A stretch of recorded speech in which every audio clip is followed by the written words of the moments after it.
A service of KIBMradio.com, the Internet's home for an all old-time radio.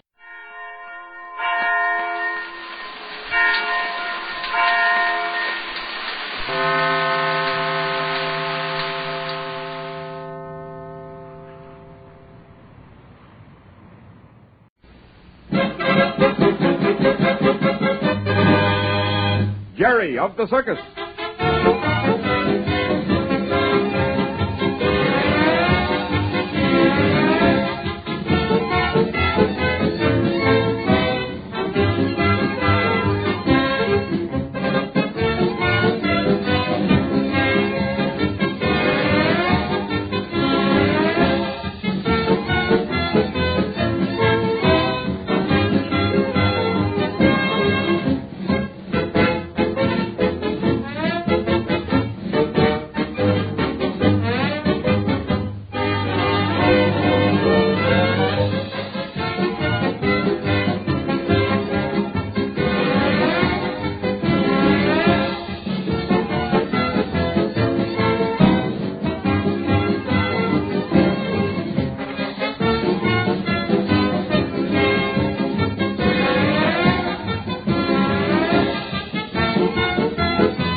For Jerry of the Circus. It sure was lucky you got through in time to come out to the races with me, Patsy. Yes, it was, Jerry. Oh, but I'm awfully sorry Bumps couldn't make it. He wanted to see that race so much, especially after you told him so much about it. Well, if he could get out of the last walk-around, he could get out to the fairgrounds in time. Yes, that's right. But he just couldn't get out of that last walk-around. That's the funniest bit he does. What are you puffing about? Oh, am I? I didn't notice it. I guess I hurried too much. I don't know when I changed from my costume into my street clothes so fast. Guess I'm a real quick change artist. I'll say you are. Well, I didn't want to miss that race. I guess we have plenty of time now, though. Oh, sure. The bus that takes us out to the fairgrounds stops right on the next corner. There'll be one along in a few minutes. You know, Jerry, I believe I'm getting excited already. I can hardly wait to see you win that race. Oh, and I do hope it'll be Tom. So do I. It means everything to him and his dad. Well, I'll surely keep my fingers crossed for him. I'll be yelling for him, too. Oh, by the way, stop me if I yell too loud. I will if I can hear you. What do you mean, if you can hear me? Well, I'll be yelling so loud myself, maybe I won't hear anything. Oh, I see. Hey, wait a minute, Patsy. I nearly forgot it. I got to go into the store here and get something. Why, that's a junk store, Jerry. What are you going to get in there? No, it's a second-hand store. Well, what are you going to get in there? Well, you'll see later. Now, wait for me. I'll just be a minute. Is my package ready? It's right there on the counter, son. Wrapped up just like you wanted it. Oh, thanks, mister. That's all right. Now, that didn't take long, did it? Well, that's the fastest purchase I've ever seen. I didn't buy anything. Well, looks like you bought a lot from the size of that package you're carrying. Oh, I bought this over an hour ago. The man was wrapping it for me. Oh, I see. But what is it? What's in the package? Patsy, will you do me a favor? Surely, Jerry. Then don't ask me what's in this package. I can't tell you. Oh, all right. You're the boss. If you want it to be a mystery it shall be. But I'm awfully curious. Well, you'll find out after the race. All right. I won't say any more about it. We'd better wait here, Patsy. The bus stops right on this corner. How long will it take to get out to the fairgrounds? Only about 15 minutes. And it's a nice ride. We go through a park on the way out. I don't think I'm going to be noticing any scenery, Jerry. Why? Oh, I don't know. I guess I'm just going to be too much interested in the race to pay any attention to anything else. Here comes a bus now. Let's see, it says Brundage Park and the fairgrounds on the front of it. Yeah, that's it. Go ahead, Patsy. Thank you, Jerry. Fares, please. Have your fares ready. They're back in the bus, please. Well, it won't be long now.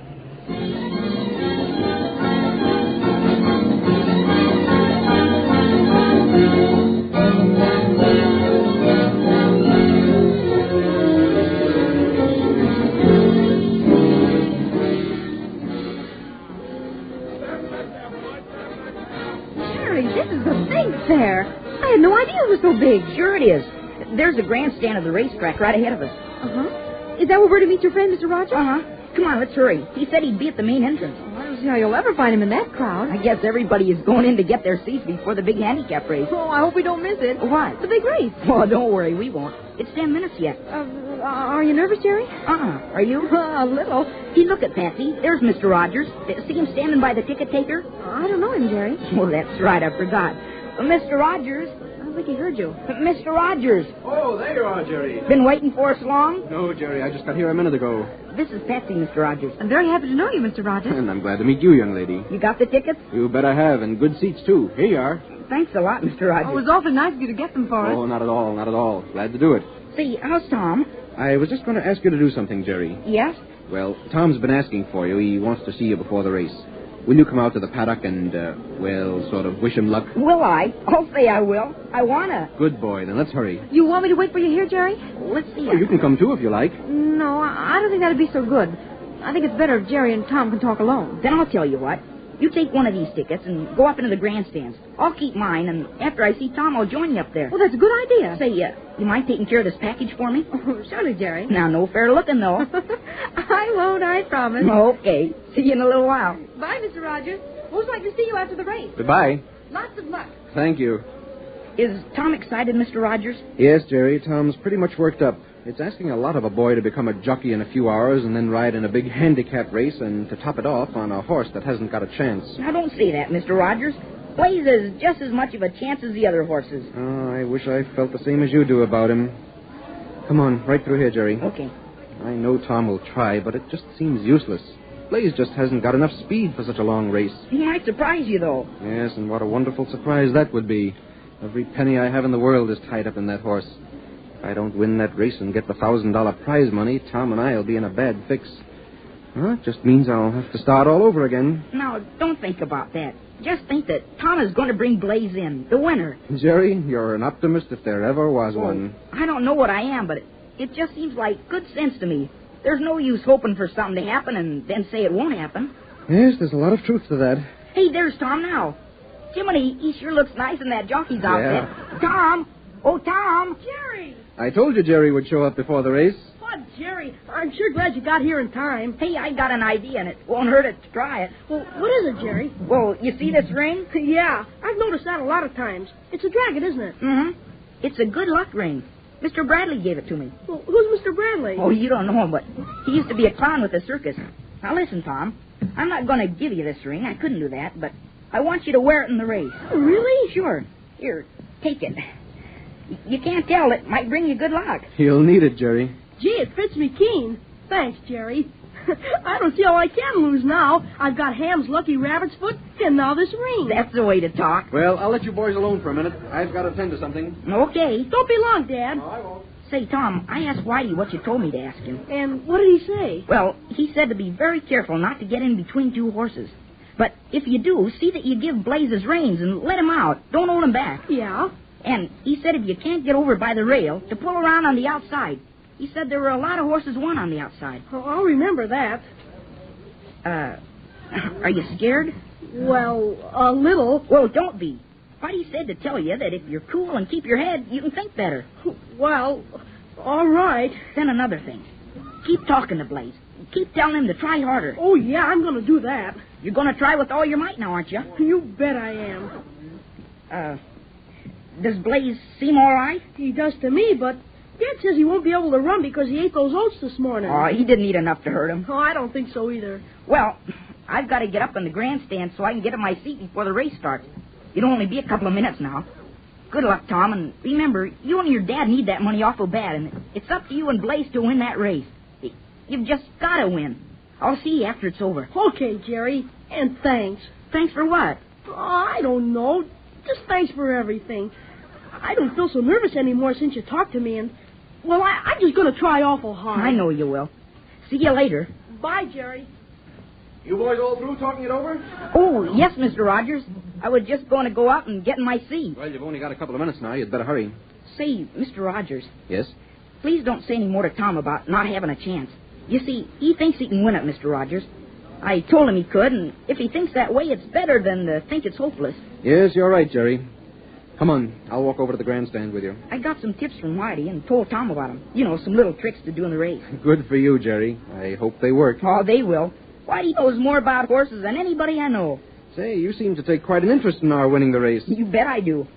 I want you to win. That's mighty nice of you, Jerry. Hey, what was that for? That's the warning bell. They're going to call the horses out onto the track now. I better hurry then. I'm going to make a run for it. Okay, Jerry. We'll see you after the race. Good luck, Mr. Rogers. During the race, all the names and numbers of all the horses. Get your official program here. Have your tickets ready. Have your tickets ready. Hold your own tickets. Have your tickets ready. Here you are, mister. All right, buddy. That's section 2, row 13. Thanks. All right, have your tickets ready. Hold your own tickets. Jerry! Oh, there you are, Patsy. Oh, I thought you wouldn't get back in time. I guess I just made it. Oh, there's a bugle. The horse will be coming in now. Where, Jerry? Oh, you'll see him coming up from under the stand. There's a runway. Hey, look, there they come now. Oh, aren't they beautiful horses? Oh, I didn't get a program. Oh, I've got one. Here it is. Oh, good. Let's see. The first horse out is number 1. That's Tony M. Number 2 is R.G. My, what long legs. That horse certainly looks like it can run. Now, wait. Number 3 is Chum. Uh-huh. Boy, isn't he a beauty? Oh, beautiful, Jerry. What's the number on Blaze? Oh, he's number 7. Well, that's a good number. You bet it is. Here comes Mr. Elson's horses. Number 4 is Silver Streak, and number 5 is Morning Sun. Oh. Well, that's Warren on Silver Streak. That's the jockey that wouldn't ride Blaze for Mr. Rogers. He ought to be ashamed of himself. Oh, never mind. He'll be sorry. Here's number 6 coming out now. That's Ham Boss's horse, Flash Away. Oh, and here comes Tom on Blaze. Oh, doesn't he look grand? A blue and white outfit. Oh, I'm so thrilled, Jerry. What do you think of Blaze? Oh, he's lovely. He looks just like any of the other race horses, even though he was once with the fire department. Sure he does. He is a real racehorse. Now, here's the last one, number 8. See that? That's Little Star. I can't get over what a nice-looking horse Blaze is. And Tom looks just like he's been a jockey all his life. He seems to know just what he's doing. They're all going down to the barrier now. That's where they start from. Yes, I know. Each horse goes into one of those stalls, and when they all line up even, the starter gives his okay, and off they go. Uh-huh. Hey, Patsy, what did you do with that package of mine? Oh, now, don't get excited, Jerry. It's right down under your seat. Oh, good. I got scared for a minute when I didn't see it. Thanks, Patsy. Oh, look, Jerry. There they go into the stalls now. Number 1, number 2, and number 4 are in there standing perfectly still. They seem to be having a hard time getting Little Star in there. He sure is acting up. Hey, look at him. He's sure balky. Well, there goes Blaze now. Say, doesn't look like he wants to line up either. They say that's a good sign when they get nervous before the start. It means he's all ready to go. Well, they got Little Star in there now. They're almost ready to go. They're pretty nearly lined up even. They'll be starting in less than a minute now.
My name is Marlowe. Philip Marlowe. Occupation, private detective. You know, somebody says, follow that guy, so I follow him. Or, find that female, so I find her. And what do I get out of it? $10 a day in expenses. Right now, you're hearing a lot about a murder. They call it The Case of the Lady in the Lake. That's a good title. It fits. But what you've heard about is one thing, and the real thing is something else again. There's only one guy who knows that. I know it. I started finding out about it a few days before Christmas. I was tired of being pushed around for nickels and dimes, so I decided I'd write about murder. I pounded out a story and sent it to the Kingsby Publications Incorporated, specialists in literary gore. Oh, come in, Mr. Marlowe, and hear about the story you wrote. Yeah, I got a letter from a guy named A. Fromsett. I'm Fromsett. Adrian Fromsett, to be precise. Tell me something, Mr. Marlowe. Have you done much writing? No. You do very well for a beginner. Well, it's based on an authentic case. You run this publishing business all by yourself, Miss Fromsett? No, Mr. Kingsby runs it. Tell me, are there really detectives like the one in your story who never lie, cheat, or double-cross a client? Yeah, there are a couple of dopes like that. Good. Then you were writing about yourself. Look, you don't really want to buy my story, do you? I was about to offer you $200. Oh, no, you weren't. Why don't you quit being cute? The real reason I'm here is because you want a smooth operator who keeps his mouth shut. When you read my story, you said, that's my boy. He's dumb, he's brave, and he's cheap. Am I right? Partly. I want you to find Mr. Kingsby's wife without his knowing you're looking for her. She's a vicious woman. A liar. I don't want to be nosy, Miss Fromsett. But what makes that any of your business? I handle all of Mr. Kingsby's affairs. He wants to divorce her. And I don't like your manners. I'm not selling my manners. I'm not selling my story either. I don't like getting mixed up with a tricky female, even one as good-looking as you, who wants to dispose of the boss's wife just so she can marry him herself. People don't talk to me like that, Mr. Marlowe. Maybe somebody should talk to you like that more often. I beg your pardon? Oh, come in, Derry. This is Philip Marlowe. He submitted a story. Mr. Marlowe, Mr. Kingsby. Aye. Always nice to see one of our writers, Mr. Marlowe. But he isn't one of our writers. He just turned down an offer of $200. Rather indignantly, too. But maybe he's right, Derry. This story has part of Mr. Marlowe's soul in it. I would say it's worth $500 as souls go these days. Congratulations, Mr. Marlowe. A businessman as well as a writer, eh? And a private detective. Detective? That's what makes the story so authentic. It's so full of, what would you say it's full of, Mr. Marlowe? Short sentences. Adrian, if there's anything you want before I leave. I don't believe so, Derry. Oh, good night, darling. Good night. Glad to have met you, Mr. Marlowe. Yeah. $500, eh? $200 for your story, $300 for your services in finding Mrs. Kingsby. You don't need any help there, darling. Not you. Please don't be too difficult. I do need help. Like I need 4 thumbs. I wonder how it would be to discuss this over a couple of ice cubes. Would you care to try? Imagine you needing ice cubes.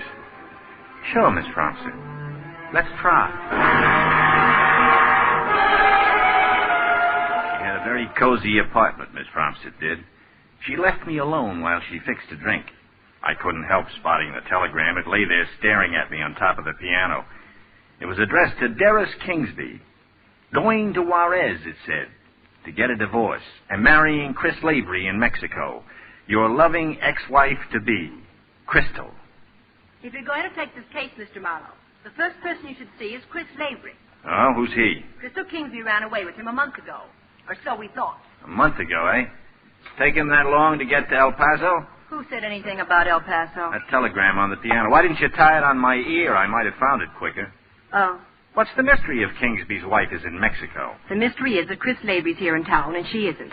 She's vanished. And the telegram's a phony. Must be. If she's missing, why isn't Kingsby looking for her? I don't know. Maybe thinks she's off on a toot. But a Mexican divorce with no property settlement? Oh, no, that's not Crystal. Besides, she'd never marry Chris Lavery. Why not? You don't marry the Chris Laverys of this world. You just lend them all the money they need and forget to ask for it back. You seem to know all about him. Where does he live? Bay City. 676 Altair Street. One more question, Miss Fromsett. What would happen if I kissed you? Why don't you try and see? Do you always close your eyes when you think somebody's going to kiss you? What stopped you? Did you close your eyes when Lavery kissed you? Get out. You want to marry Kingsby because Lavery jilted you, huh? Get out. Sure, and I'll see Lavery. But don't try to be cute anymore. Just edit my manuscript. Yes. I plan to smash the emotion right out of it. That's the manuscript. This is me. Good night, sweetheart. Yes, I'm Lavery, Mr. Marlowe. Come right on in, sir. Well, I declare, business must be bad if you have to go from door to door soliciting clients. Look, Uncle Tom, I don't need a job. I've got one. And if you tell me where Mrs. Kingsby is, I'll stop bothering you. I haven't seen Crystal in 2 months. And I've never been to El Paso, if that's what you're about to ask. Oh, you know about the telegram, huh? Why, yes. Miss Adrian told me. Miss Adrian did she? Well, I guess there's nothing to do then but go to the cops. For some reason, Mr. Marlowe, I don't think Mr. Kingsby would allow that, sir. He might have to protect himself in case anything's happened to his wife. Happened, sir? Crystal Kingsby has money. Once in a while, boys like you have to make it the hard way. You offend me, Mr. Marlowe. Loosen up, Lavery. You'll save yourself a lot of trouble. I'll never speak disrespectfully of a lady. Not even one as fascinating as Mrs. Kingsby was. Was? Sir? Oh, just a slip of the tongue, Mr. Marlowe. No, I don't hanker for any part of Mrs. Kingsby. The little lady must have sent that telegram just to embrangle me. Embrangle you? Oh, yes. You're a Yankee. You wouldn't understand. But pardon me, sir. Do you have the time? What's the matter? Your clock embrangled, too? Shorten and Bread had let me have it when I looked at my watch. Brass knuckles, Southern fried. When things came back in focus, I was in the Bay City jail. A detective opened the cell and walked me down the corridor. What's the matter? Eye hurt? Oh, no, it's fine. When you came out of your blackout, you started slugging. I had to put you to sleep again. Oh, fine. All right, wise guy, in here. Captain Kane wants to see you. Come in, Gamma. This is Marlowe, Captain. He likes our jail. Everything is fine. What's the charge, Captain? Drunk in your car, ran up over the curb and found you were out cold. This empty bottle was in your hand. Oh, fine. We don't think it's fine at all. The only reason I'm talking to you instead of the judge is that your papers say you're a private detective. You're on some kind of a case, aren't you? Sure, and my client slugged me, dumped me in my car, ran it up over a curb, and poured whiskey on me. Then he phoned for you boys. Maybe it wasn't a client. You're right. It was a Southern gentleman named Chris Lavery. Who is your client? I don't reveal my client's name. You're talking to the police. The names of my clients are confidential. If they weren't, I wouldn't have any clients. Okay. But that private license doesn't give you the right to start trouble in Bay City without letting me in on what you're after. I don't like private dicks, Captain. I never met one yet that wasn't a crook. I've heard of people that don't like cops. That seems impossible, doesn't it? Your car's in back of the jail. Get in it, Marlowe, and get out of this town. Good morning, Miss Fromsett. How did you get in here without being announced? I told the receptionist it was an emergency. You looked like an emergency. Well, it's an old sickness. Reoccurring black eyes.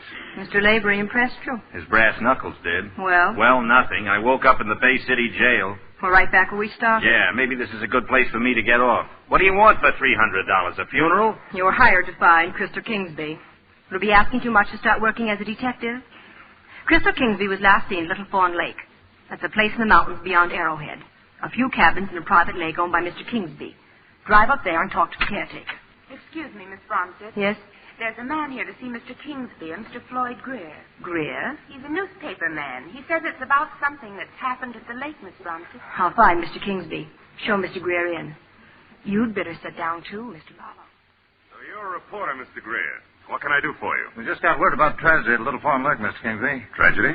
Do you have a caretaker named William Chess? Well, yes, I do. He's suspected of murder. His wife was found drowned in the lake. Muriel? That's right, Muriel Chess. How long since you've been up there, Mr. Kingsby? Oh, not since last month. How about your wife? Would she know anything about Muriel Chess? Of course not. Nothing more than I would. Mr. Marlowe, would you mind stepping out in the hall with me? Excuse us, please. You'd better get right up to the lake. You think Crystal Kingsby shoved this lady in the lake, eh? It's quite possible she hated Mrs. Chess. And you like the idea. Yes, I do. Find out what happened and report to no one about it but me. Little Fawn Lake. It reminded me of Adrian Fromsett. So beautiful and so cold. First she wants me to find Mrs. Kingsby, then she wants me to prove she's a murderer. She's a sweetheart, Adrian is. Well, I'm back in town at 4 in the morning, and I go straight to Adrian's apartment. If I can tramp through the mountains, she can get waked up. You have to come here. Got a phone, you know. I didn't have a nickel. You know something, Miss Fromsett? You look good in this light. What did you find at the lake? Snow. Who's being cute now? You are? There'll be an item on your bill for the bribes I spent finding out that Muriel Chess had another name. What name? Mildred Haviland. Ever hear of her? She married your boss's caretaker because she wanted a place to hide. It seems that a cop was after her. What's this got to do with Crystal Kingsby? Crystal Kingsby and Muriel, or shall I call her Mildred, had a fight over a man. What man? The guy I was slipping the $20 bills to kept claiming he didn't know. That I suppose you do. Yeah. Look what I found. An ankle bracelet. Engraved to Mildred from Chris. It was hidden in Kingsby's cabin. There could be any number of Chris's. Oh, come on now, Miss Fromsett. Lavery's our boy. That ties him up with 2 women, Crystal Kingsby and Muriel. You think he drowned Muriel Chess? He would have drowned me if there'd been any water handy. Oh, no. Crystal did it. Maybe you could find something else. A gun, maybe. Oh, look. Just give me the dough I put out for expenses and I'll go on home. Without finding Mrs. Kingsby? Why don't you concentrate on just looking beautiful? Start being a woman. Quiet down long enough to hear your heartbeat. You might wake up and find it's a different world. I'm paying you to wake up and find Crystal Kingsby. Okay. I'll go back and see Lavery. No, you stay away from Lavery. Go back to the lake. You did fine there. All right, but only because you're so full of persuasion. So full of, what would you say you were full of, Miss Fromsett? Now, you're being backward for a detective? No. It's just that I'm tired playing around. As far as the next woman in my life is concerned, it's everything or nothing. Then it better be nothing. You'd be crazy to fall in love with me. Phone me from the lake. Let me see now. I'm not to fall in love with you, and I'm not to see Lavery. That's it exactly. Good night, Mr. Marlowe. I got a little sleep, and then I went straight to Lavery's house. I rang the bell. No answer. So I just walked in. He'd forgotten to lock his front door. A woman was coming down the stairs. She had a gun in her hand and for some reason didn't seem at all concerned about my presence there. It's a disgrace. Just a disgrace. I rent this house to him and look at the way he abuses it. Well, just look. Well, I'd be glad if you wouldn't keep pointing that thing at me. Oh, this. Well, if you're one of Mr. Lavery's wild friends, you can get right out I'm here. not even one of Mr. Lavery's tame friends. Cigarette burns on the furniture, carpets all stained. Look, lady, look. All I want is my rent. I own this house. I'm Mrs. Holbrook. Well, I'm truly enchanted, Mrs. Holbrook. And who are you, may I ask? Finance company, about his car. Behind in his car payments, too. I don't like that. I don't like that at all. Well, we don't like it either. If he was going away, you'd think he'd leave a check under the door or something. But, oh, no. All I found was this gun. I found it on the stairs. Here, you take it. I wonder why he'd leave it on the stairs. He probably had a hole in his pocket. So you've been looking for him upstairs, huh? You're a naughty girl. Why, I only wanted my money. I think I should call the police. On the other hand, maybe we should stop and consider. Finding a gun doesn't mean anything. Everybody keeps guns. Oh? Oh, do they really? And I'm sure the Bay City Police would frown upon us disturbing them over such a trifle. Oh, you think so? Just let the Ajax Finance Company take care of this. We'll see that you get your money. Well, if you think that I'm sure I can, Mrs. Holbrook. You be a good girl now and run along. Silly man. You know, you're sweet. Thank you, Mrs. Holbrook. Well, goodbye now. Oh, brother. As soon as she left, I went upstairs. It looked at first as if Lavery had packed a bag and blown town. On his dresser was a woman's handkerchief. I thought of Mrs. Holbrook, but the initials on the handkerchief were A.F. Then I became aware of a muffled sound, and I knew that I'd heard it vaguely ever since I'd come up the stairs. It was the trickle of water running in the bathroom shower. But I didn't bother to turn it off. Not when I saw the 5 bullet holes neatly drilled through the glass shower door. And behind the door, crumpled on the tiles, the body of that fine Southern gentleman, Chris Lavery.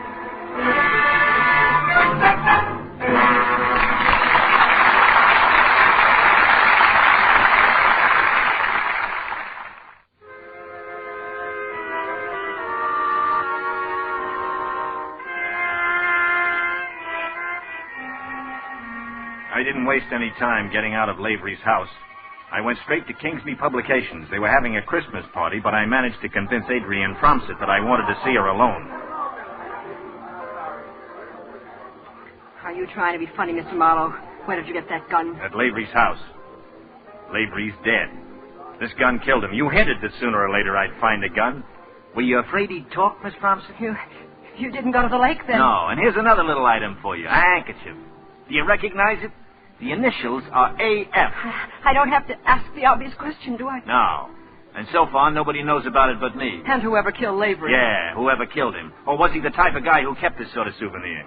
If I say no, that makes me a murderer or a good suspect. If I say yes, what does that make me? Human, maybe. What are you trying to do? Play the bright, hard lady? You're afraid of life, Miss Fromsett, and people.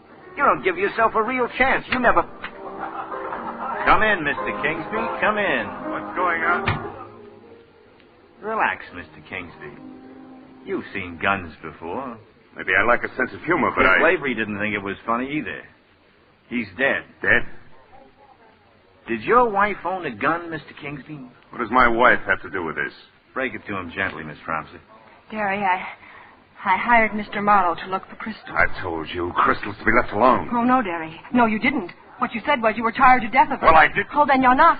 Well, why didn't you say so? I won't have you prying into my private affairs. The police may be prying into your private affairs, Mr. Kingsby. Your wife was mixed up with Lavery. He's dead. The evidence points to a woman. Now, does she own a gun or doesn't she? I don't know. Just what do you propose to do, Mr. Marlowe? Call the police. What else can I do? Will $1,000 make you change your mind? Ah. So your wife did have a gun, huh? Yes, but $1,000... Don't think I'm too proud to take it. I'm just too smart to get stuck with it. Very well. I'll tell the authorities anything they want to know. As for you, Adrian, if you think you're going to harm Crystal, you're very much mistaken. Derry. And understand this clearly. If I ever said anything endearing to you, it was because I was lonely. I don't intend to make the same mistake again. Did he say that for my benefit or yours, Miss Fromsett? Mine. All mine. So you lost me my $1 million. Oh, aren't you smart? You deliberately forced a showdown with him. Yeah. You thought you'd make me lose Kingsby, and then I'd come flying straight to your arms. Tell me, Mr. Marlowe, do you always fall in love with your clients? Only the ones in skirts. Well, there's more than one Kingsby on the Christmas tree, Mr. Marlowe, and I'll shake one loose yet. Don't you worry. And as for you, you just haul yourself out of here and send me a bill for your failure. Merry Christmas. What? I said Merry Christmas. I'm glad to have met you, and have a good cry. Marlowe, wait. Why? Please, step into this other room. I want to talk to you. I don't know what your arrangement is with Adrian, but there isn't any anymore. Oh. Well, then I'd like to make one with you. Now, I know my wife has made mistakes, but no matter how things look, Crystal couldn't have killed anyone. She must be found and kept out of this. That'll be tough. You can name your own price. I'm imploring you to help me. And if we keep your wife in the clear, who do we pin the murder on, huh? Well, what do either of us really know about Adrian? Don't you know anything about her? Actually, very little. Oh, I was aware she knew Lavery. Just how well, I don't know. Just when I was beginning to like you. You want the facts, don't you? Sure, I want the facts. She fires me, you hire me. Happy Phil Marlowe, the boy detective. Where are you going? Back to Lavery's house. Oh? A little Yuletide celebration for the Bay City cops.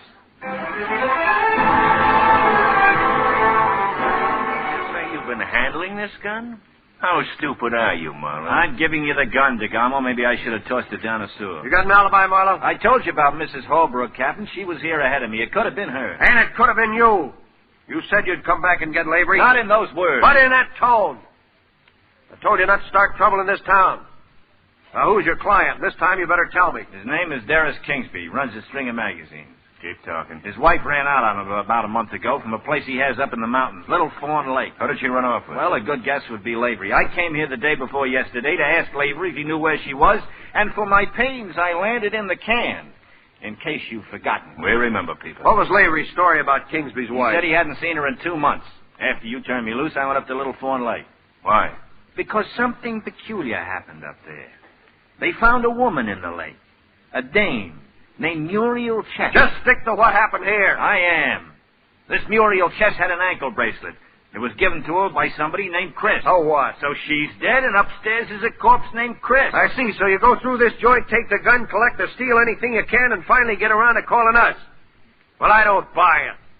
What do I care about a drowned dame in a lake? Man's been murdered here, and that's enough for me. Who are you trying to cover, Marlowe? I told you all I know. Okay, big shot. I'm going upstairs, DeGarmo. I'll see how the coroner's doing. You ever been to Little Fawn Lake, DeGarmo? You look kind of interested. We ask the questions, people. And when I mentioned the lady in the lake, you look still more interested. You heard me. Ever hear of a girl named Mildred Haviland? There was a fella up there a few weeks ago looking for Mildred Haviland. They tell me he acted like a cop. A tough cop with bad manners. Like you. What's Mildred Haviland got to do with it? She and Muriel Chess were the same girl. She changed her name because she was trying to hide from this tough cop. Does it add up? No. I think it does. They gave me a pretty good description of that cop. They said she... I was about to say that this female had a shady past, and I think you know something about her.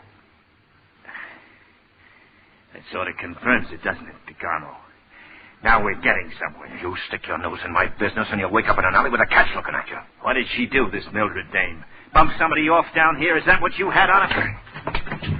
All right, Marlowe. Cut it out. What's going on here, DeGarmo? He got cute. Put your gun away. You keep on acting smart, Marlowe, and you'll see what happens. The only reason I'm giving you another chance to talk is because of what the coroner says. He claims Lavery was killed last night. That doesn't let you out, though. I'll say it doesn't, people. Come on, talk up. You better take a walk, DeGarmo. If you let me work him over just a little while. Go on. Take the night off. Yes, sir. Now, if the coroner's right, how can you prove where you were last night? I didn't leave Little Fawn Lake till after midnight. I stopped at Red Service Station halfway down the mountain and got gas. Uh-huh. In San Bernardino, I got a cup of coffee at the Dinner Bell Diner. The waitress with the big eyes will remember me because it was 2 a.m. and I was the only customer in the place. What about Mrs. Holbrook? Oh, you'll love Mrs. Holbrook. She's charming. But I don't know where she is. One of my boys upstairs just checked. She's gone to Las Vegas. We'll have her back here tomorrow. That about winds up everything, doesn't it? Do you mind if I go now? There's still a charge of striking an officer. You funny guys kill me. Captain, before you toss me in a cell, did you ever hear of a dame named Mildred Haviland? No. That's the real name of that woman drowned in the lake. Ask DeGarmo about her. Why should I? Because DeGarmo knew Lavery and he knew Mildred Haviland. Well, they're both dead. That's a big statement, Marlowe. Why do you think DeGarmo slapped me around? Look, you turn me loose and I'll do some finding out tonight. You can, too, by talking to DeGarmo. You know what you're doing, don't you? You're practically forcing on me the rottenest job a police official can have, investigating one of his own men. I'll work with you in any way you want. All right. Here's what you do. Call the desk sergeant and get him to give you a nice, quiet cell. Oh. For a minute, I thought you were on the level. But you want me out of the way, don't you? So you and DeGarmo can fix this up any way that suits you. Why, you... This wasn't Christmas Eve, and if my kids weren't waiting for me to... All right, you didn't murder Lavery. The charge of taking a swing at DeGarmo is dismissed. Just do me a great big favor and get out of here. I made a phone call as soon as I left. I have a friend downtown on one of the newspapers. I asked him to dig up anything he could for me on Mildred Haviland. He said he'd call me at my hotel in an hour. Come in. Good evening. And a Merry Christmas to you, Miss Rumsey. I had to see you. Why? I didn't leave that handkerchief in Lavery's house. You still worrying about that? I read a story once about a killer who left clues around to point at somebody else. That was a story. Oh, I wouldn't kill anyone. I wouldn't. Oh, of course not. Just a nice, sweet campfire girl. I'm all mixed up tonight. If it turns out that you're the little girl who held the hot and smoking pistol, you're going to be really mixed up. You think I could do a thing like that? Yes. I thought you liked me. The girl I like won't be looking for $1 million marriage or trying to hang a murder on another woman. What will this girl do? Take care of me. Unglamorous, isn't it? Would you consider buying me a drink? No. I'm expecting a call. But there's a time and place for everything. This is Christmas Eve. See, I wasn't kidding. Hello? Dugan. Go ahead, Dugan. Here's what we have on Mildred Haviland. She was mixed up in a suicide about a year and a half ago. Just a minute, will you? Hey, Miss Thompson, would you mind leaving? I thought you were off the case. Who's your client now? I never reveal a client's name. It's Kingsby, isn't it? I have to eat, don't I? Blow me a kiss and close the door gently as you leave. I'll call you if I need you. Drexel 33391. I'm sorry, Dugan. Well, this Mildred Haviland was a nurse for a doctor named Almore in Bay City. Almore, eh? So one night, Florence Almore, that's the doctor's wife, was found dead. Cop named DeGarmo investigated. Verdict suicide. What happened to Mildred Haviland? She disappeared right after that. Anybody figure Florence Almore was murdered? Just the folks. Mr. and Mrs. Grayson. Raised a big fuss at first. Since then, they've clammed up. Somebody scared them silly. Somebody has he? Where do the Graysons live? Bay City. Eugene Grayson. Name's in the phone book. I'm much obliged to you, Dugan. What name did you say? Marlowe. I'm a private detective, Mr. Grayson. I want to talk to you about your daughter. You leave us alone. We told the police everything. I only want to help you, Mrs. My daughter's dead. Can you bring her back? We've had just about enough, Mr. Marlowe. He was here before for 1 solid hour. We don't want to talk anymore. He was here, eh? That cop. He thinks she committed suicide, doesn't he? Well, I don't. I think your daughter was murdered. I think Mildred Haviland murdered her. Get out. He covered up for her. That's why he wants to keep you quiet. My wife told you to get out, and we had trouble enough.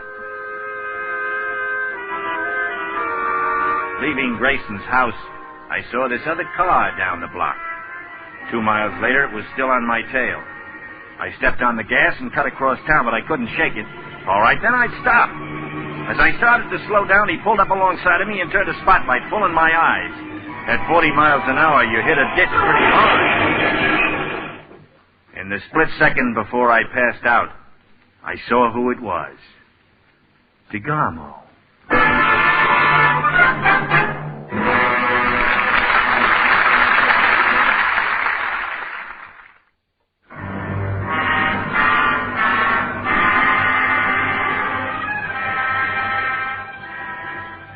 I don't really know if DeGarmo had figured on killing me in that crash or not. I don't think it much mattered. In any event, I'd be taken care of. When I came to, there I was, soaked in whiskey and an empty bottle on the floorboards. But I got one break. I didn't sleep quite as long as DeGarmo figured. I must have looked real cute crawling out of what was left of my car. I was dizzy and sick, my face all bloody and my legs so numb I couldn't walk. Across the highway was a gas station. It was closed for the night. But outside was a public telephone booth.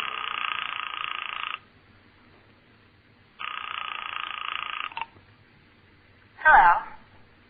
This is Marlowe. Oh, so you've changed your mind. I'm in a phone booth. In a gas station. On the South Road. You're where? The South Road. 2 miles out. Supposed gas station. Why are you talking like that? Come and get me. Come and get... Hello? Hello? Hello? So you're awake. How do you feel? The way I look. You look a lot better than you did in spite of the iodine. I'm working over you for an hour. How did I get here? I brought you here in my car. From then on, the doorman helped me. Doesn't the doorman think anything of dumping bruised, unconscious men on your living room sofa? I told him you were drunk and had fallen down. Afraid you'll call the police? Oh, no, I love policemen. Especially one named DeGarmo. Who's DeGarmo? Just a hard-working cop who figured to frame me the same way Lavery did. He pulls this little stunt and then calls headquarters saying he's a public-spirited citizen reporting a drunk driver. Only you got to me first. Much obliged. What's DeGarmo got to do with all this? That's what I keep asking myself. How did he know I was going to visit Florence Almore's folks? Who? A girl who committed suicide, maybe. About a year and a half ago. Well, why wonder? Just get off the case. Why be a private detective at all? Why eat? You only get hungry again. Oh, you don't have to make a living that way. You can write, remember? And I can help you. Oh, we'd be fine together. In everything, we'd be fine together. If only you'd... If only I'd what? Oh, you don't think you can trust me. I want you to know that you can. It's true, I've been a long time wanting things. Thinking I wanted things. What do you want now? I want to take care of you. Maybe it isn't glamorous, but I want to be your girl. That's what I want for Christmas, and don't you laugh at me. I'm not laughing. Come here. You close your eyes, too, don't you, darling? Why are you frowning? You're still not convinced I didn't kill Lavery. Yeah. How can you think that? I have to think of everything. Oh, don't. Just think of me. Quit being a detective, please. I can't till this is over. Oh, I wish I could tell you how I feel. You mean you've got that, I'm scared, but it's wonderful feeling? Yes. Scared, but it's... Yeah. Scared. Well, you're not scared of me. I don't know. I'm glad. It proves how you feel. You see, I'm glad about everything. I've never felt this way before. You go to sleep now. I'll see you in the morning. Good night. Good night. We were eating breakfast the next morning in the kitchen. She was like a little girl. I don't know, maybe it was because it was Christmas Day. Anyway, she had our future together all figured out. The first thing we'll do is leave here and go to New York. Yeah, New York, sure. What do we use for money? Oh, we can start with the store you wrote and go on from there. We'll make lots of money. Together we'll own the world. Sure, and if you're the guilty girl, where does that leave me? Besides, I got another worry this morning. Oh, what other worry, darling? DeGarmo. By now he knows I'm on the loose. He'll start on the prowl for me with a cold, howling heart of hate and a gun full of bullets to stop me from talking about what I don't know. Oh, but you're safe here, at least for... I won't answer it. You better answer it. No. Adrian, open the door. Kingsby. Let him in. Just a minute, Darius. What's the idea? I've been phoning you for an hour. I've had the receiver off. Well, I thought you might know where I could find Marlowe. He knows. Oh, Marlowe, I've been searching everywhere for you. Yeah? I even went to the police. Oh, fine. They're looking for you, too. They happen to follow you here? Yes. 2 detectives have been following me all morning. Why didn't you invite them up? I don't know what your troubles are, but I have my own. All right, let's hear yours. Well, I've been trying to find you because... Well, my wife's in Bay City. How do you know? Well, Crystal phoned me. She's in trouble. The police are after her. She needs money. She wants money, take it to her. With 2 detectives following me? No. You're going to take her the money. Oh, I am I? Look, there's $500 in this envelope. It's all I could raise on a holiday. It's worth anything to me to get it to her. You've used that word anything a couple of times. How much is anything? You'll get $5,000, Marlowe.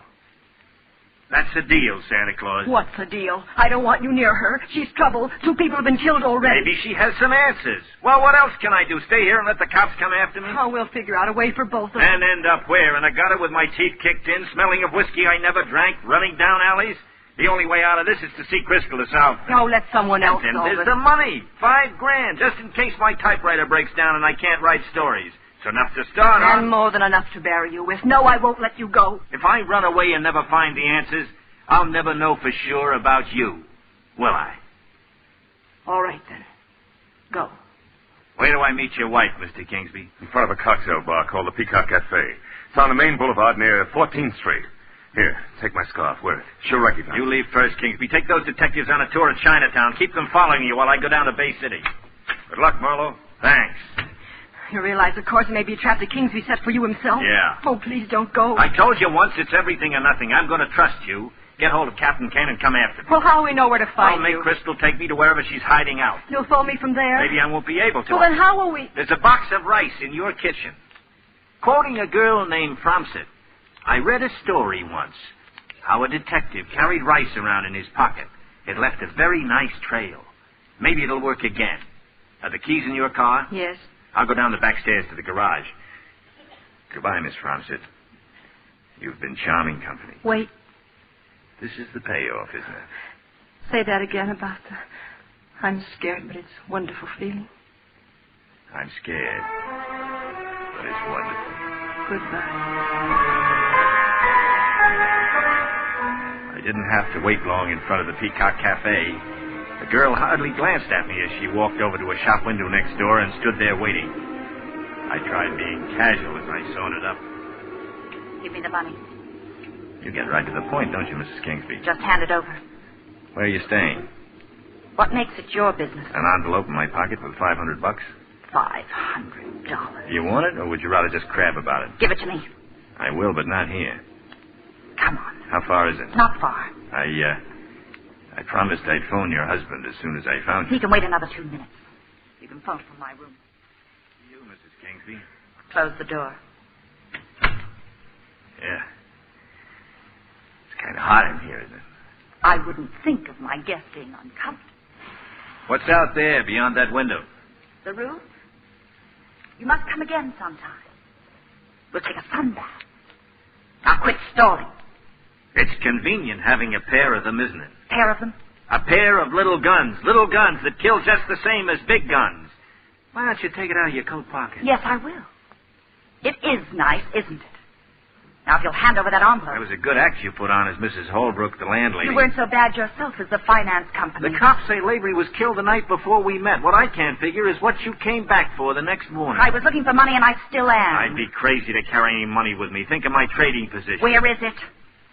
If you haven't got that money, Of what? Shoot me? Don't you think I will?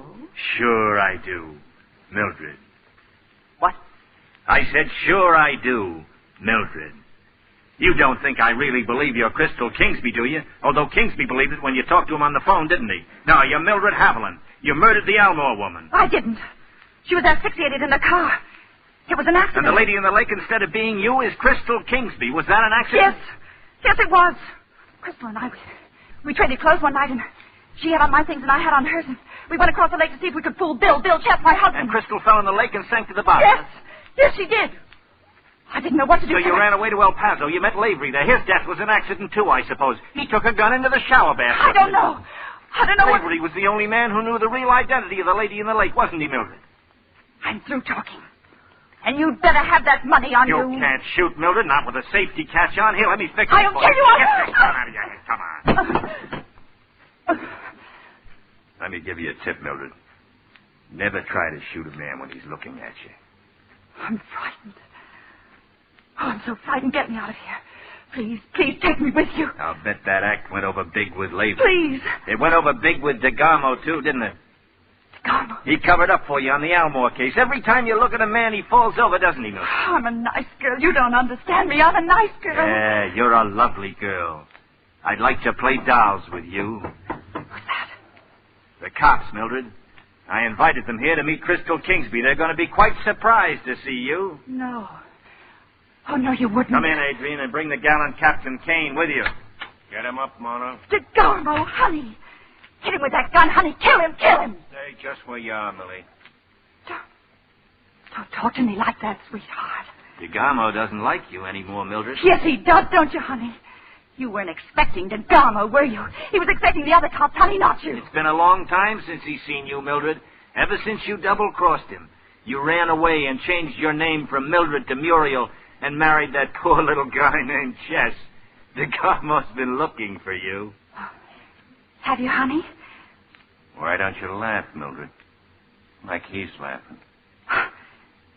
Take care of him, will you? Let's get out of here. I'm not going anyplace. I thought you were dead. I wish you were. Because you're a murderer. And this time, dead's the way I'm going to leave you. Oh, that's crazy. You're talking crazy. I went crazy the night Florence Elmore died, and you made a clown out of me. Even after you ran away, I still loved you. You made a bad cop out of me, Millie. But this is the end of it. Don't do it, DeGarmo. She's the killer. Don't get yourself in any more trouble. Take her in if you're a good cop. Lay off, people. The Elmore case won't come up. They'll convict her for Crystal Kingsby's murder or Lavery's. You'll be clear. I'll be clear. This is her gun.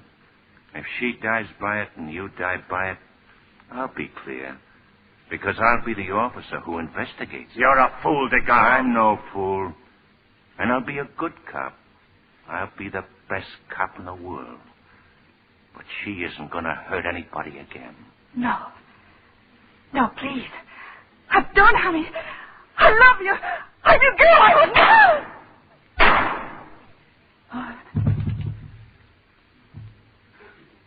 First you cover up a murder for her, and then you kill her. It doesn't make any sense, does it, DeGarmo? Some things don't.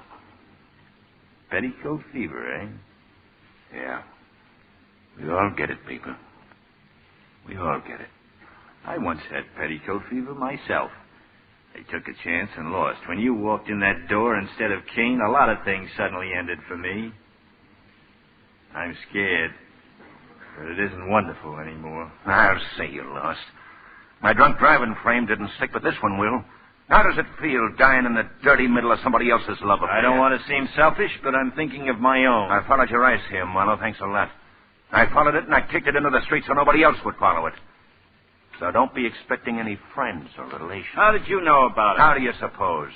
Your girl, Adrian. That's a lie. How else do you think I know? That was a cheap gag, that Rice. But that's the way all private dicks end up, a last cheap trick, a cheap double-cross. You're in the same boat I am, but you're going to be in it dead. Kane, I never thought you'd get here. Gags. Still thinking of gags. You want me to turn around, huh? There's nobody out on that roof. How crazy do you think I am? Be careful, Kane. That gun of his is pointed right at me. Cut it out, Marlowe. Get him with the first slug, Kane, or he'll get me. I'm getting you right now. Gags. Nothing but gags. Wow. You all right? Yeah. I'm all right. What about him? Take a look. For his sake, I hope he's dead. I'd have been here a lot sooner, but he messed up your trail of rice. You get the story on all this? Yeah, I got the story. All right, let's have it. I'll write it. I'll see that you get the first copy, fresh out of the typewriter. What about her, this dame? Mildred Haviland. She murdered the Elmore woman, Crystal Kingsby, and Chris Lavery. Oh. DeGarmo killed her? Yeah. He had a wonderful motive. He was in love with her. Well, I had promised Kane the first copy, and there it is. The grammar may not be so hot, but I'll let Oh, yeah. You're wondering about her, aren't you? About Adrian. DeGarmo had said she tipped him off. What had happened was that DeGarmo had overheard Adrian's phone call to Kane. That's how DeGarmo got to me first. Those things happen sometimes, but Adrian... May I come in? Come in. Have you got the tickets? Yes, to New York. One way. Are you scared? Mm-hmm. But it's wonderful.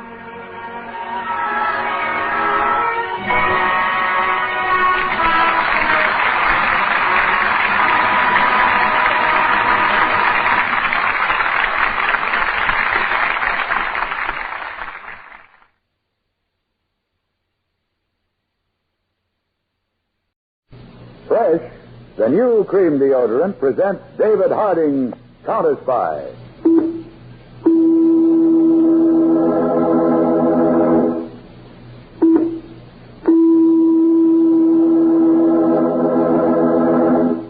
Washington calling David Harding Counterspy. Washington calling David Harding Counterspy. Harding, Counterspy, calling Washington.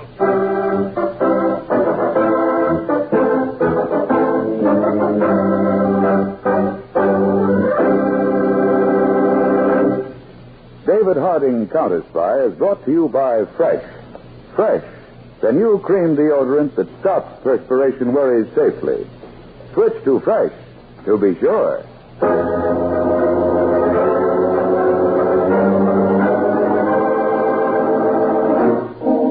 2 weeks ago, Charles Pierce, a man in his early 30s, immaculately dressed, slight, with piercing eyes, stood in the hallway of a large gray stone apartment building in Baltimore. With him was a young woman, Dora Lester. I do not feel this is good, Charles. It's the biggest opportunity we ever had, Dora. You have never met this man. Oh, I know all about him, though. He is in command. You're very strange in my stomach. A woman's intuition. That's enough. We're paid well to take chances. You do not think this is a trick? You have your gun? Mm-hmm. Always. But I won't need it, Dora. It's a great honor to meet him. His espionage work is known all over the world. For 2 years, he was in command of all Gestapo agents in Spain. Yes? Mr. Berry? Yes? We received your message to come here. When? Day before yesterday. We were in Boston. Come in. Come over to the table. Just sit down, please. Now, she will establish your identity. Now, this is my lady friend, Dora Lester. She worked with me under Hunt. Just a moment. Remove your hat, Dora. Why, yes. Uh-huh. This picture's a very good likeness of you. You've got a picture of me? When was it taken? The important part is that it was taken for identification. So you used the name Charles Pierce. You wish some identification, Mr. Burley? Unnecessary. I was standing unobserved right at the desk of the hotel when you signed in last night. Wanted to see your handwriting. Well, no wonder, Mr. Burley, you're famous for your precautions. From now on, you two will take orders from me. Come along. May I ask where we are going? To the 8th floor balcony of a certain building. You'll be very surprised at what you see.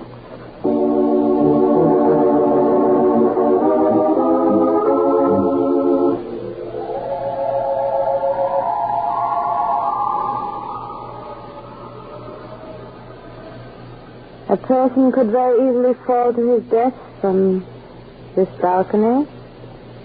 Couldn't he, Mr. Burley? Very easily, Dora. Now, Charles. See that long, low building over there? The one fenced in with the barbed wire? Yeah. That building is the United States Government Laboratory. It covers these 2 acres. And the guards who are patrolling there? Just a moment. Till I close the fire door. There are 12 guards there. Night and day.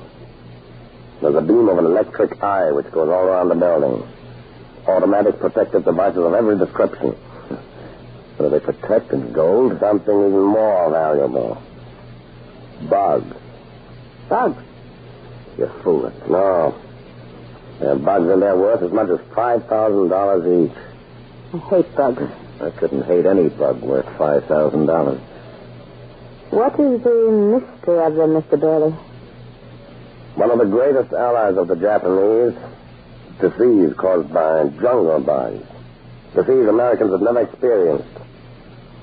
Well, the United States government has had hundreds of specialists capturing these odd bugs in the Pacific. These bugs are brought to this country and placed in that building. Each species, specially heated rooms, tropical conditions, their own special food. And they're bred there. Millions of them. You mean they keep all of the bugs there so the United States can experiment on them to develop poison sprays to kill each different kind? Exactly. New poisonous sprays could not be developed to kill these bugs if there were not thousands of those different species to experiment on. The breeding of some of these bugs is a very complicated process. For instance, Mr. Burley, the United States Marines land on an island. Yes, and possibly in 24 hours, a certain percentage of the Marine invaders will be suffering from sickness caused by some kind of a bite from these little-known bugs. Each island, each jungle is hundreds of different kinds. But suppose the Marines do know about the bugs before they land. What can they do about it? If a certain poisonous spray has been developed, effective against the type of bugs they know they will encounter, American planes fly over the island with thousands of gallons of the spray. Spray the jungles, many of the bugs will be destroyed. No wonder those bugs in that laboratory are valuable. But the way that laboratory is guarded, it would be impossible to get near it or destroy the bugs. Impossible for anyone but me. See that building just at the end of the laboratory? Yeah. That is a scientific library. And it is open to medical students who wish to do research there on insecticide. Is it guarded? Certainly. The guard at the door. He searches everyone when they enter or leave. The guard's name is Connors. Connors. In the evening when he's off duty, Connors often drinks beer down the street over at that restaurant with a sign. Yeah. You had to meet him. Find out what his hobbies are. What he eats. What he likes. Then report to me by telephone.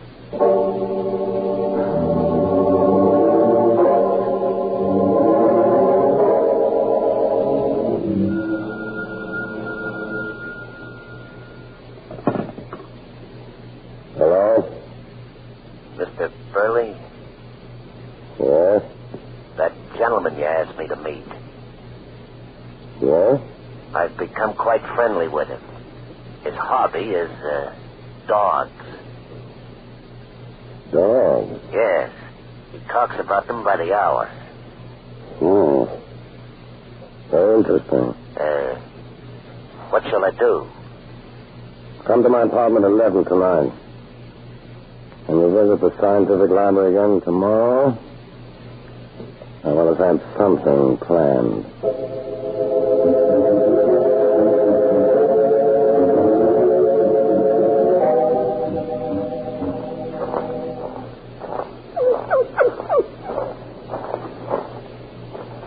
Hello, Connors.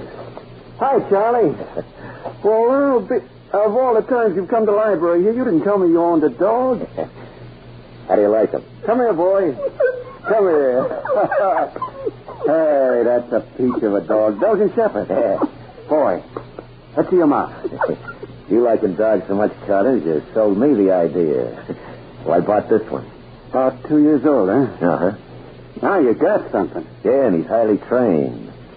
I don't want to lose out on my reading at the library here, so can't I take him in with me and tie him to the leg of a chair?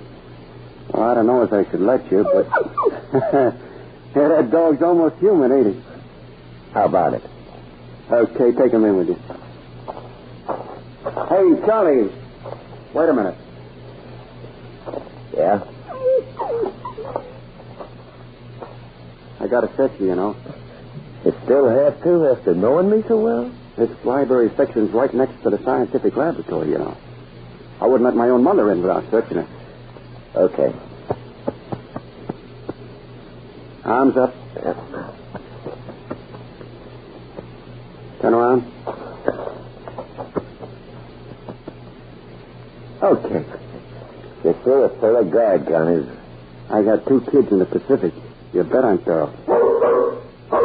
Okay, Charlie. If you keep them quiet, you can take them in.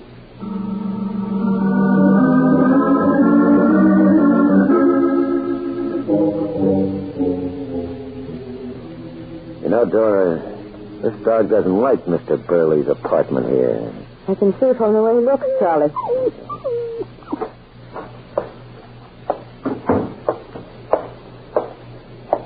Now, Charles. Yes, sir? For 3 weeks now, you've been taking this dog into the library next to the laboratory. You sure the guard likes the dog? Connors? Crazy about it. That ammo potassium I gave to the dog. Really made him look good and fit. Oh, yeah.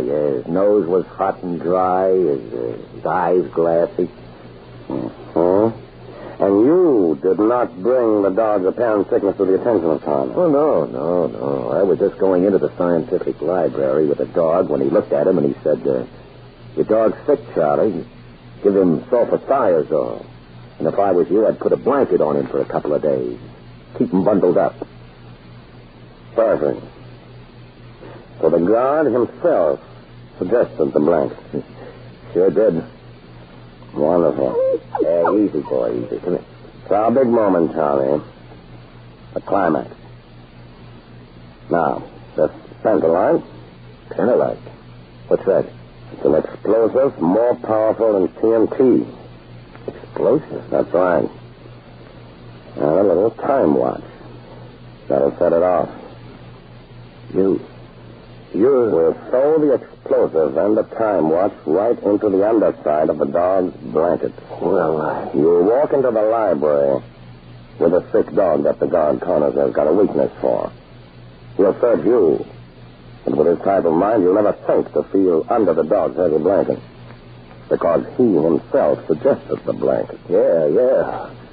But what about me? You'll tie the dog to a leg of a chair in the library. The time watch will set the charge off at exactly 11. At 5 minutes of 11, make an excuse. Walk out. Disappear. It's a dream, this such a thing. I'll blow the library and the laboratory with all its expensive bugs off the face of the earth. It'll take them years to collect and breed new ones. It seems like the dog knows what's going on. Tomorrow morning, Charles. Take the dog in a taxi cab. Drive right to the laboratory. We'll have enough explosive wrapped around him to blow a city to kingdom come.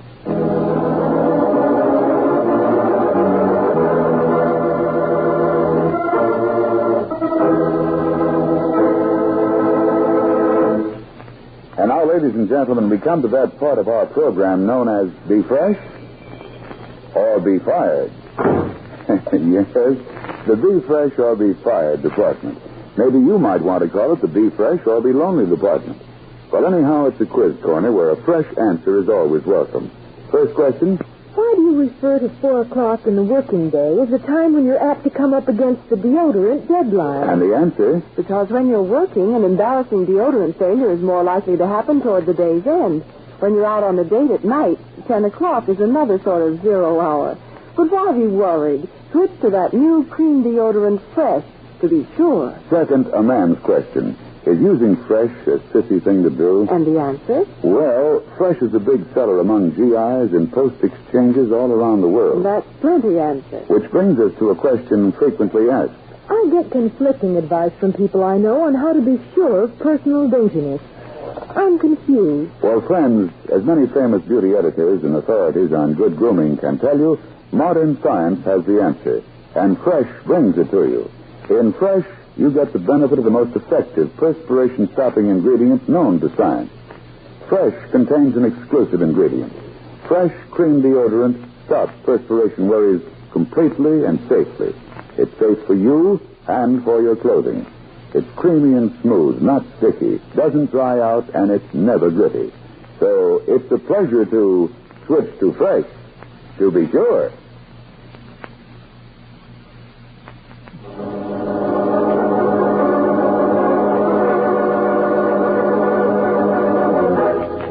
Now back to David Harding, Counterspy.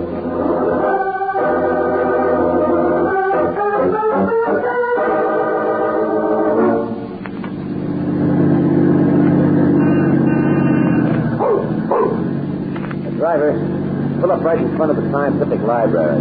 Right next to the laboratories there. Okay, buddy. What's the matter with your dog? Got the pip? Not feeling good. I was wondering why you had a blanket on him in this hot weather. 55, mister. Let me get my dog out first. Come on, boy. Get out. Get out. He seems to like staying in my cab, huh? Get out. Come on.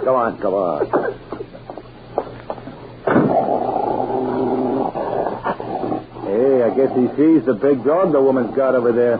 Got change of $1? Oh, sure. Yeah, I guess the big police dog over there don't like your dog. Stop it. Hey, that woman's having trouble holding her dog. Hey, hold on to your dog. Don't bring him over here. He's stronger than I am. There's gonna be some action. Hey, hold on to that dog. Boy, come here. You're too late, mister. Well, you gotta hold that dog. Get your dog away. Come on, boy. Come here. He's lost him.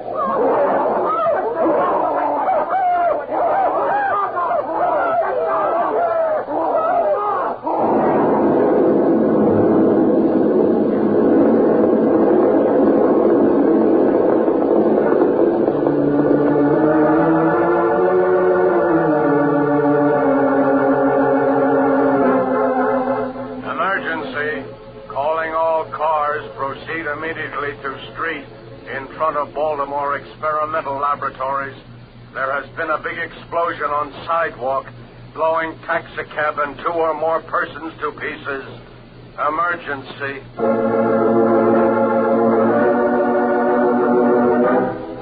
Harding speaking. All roving Washington Counterspy investigators leave for Baltimore immediately. Emergency. Explosion in front of government laboratories.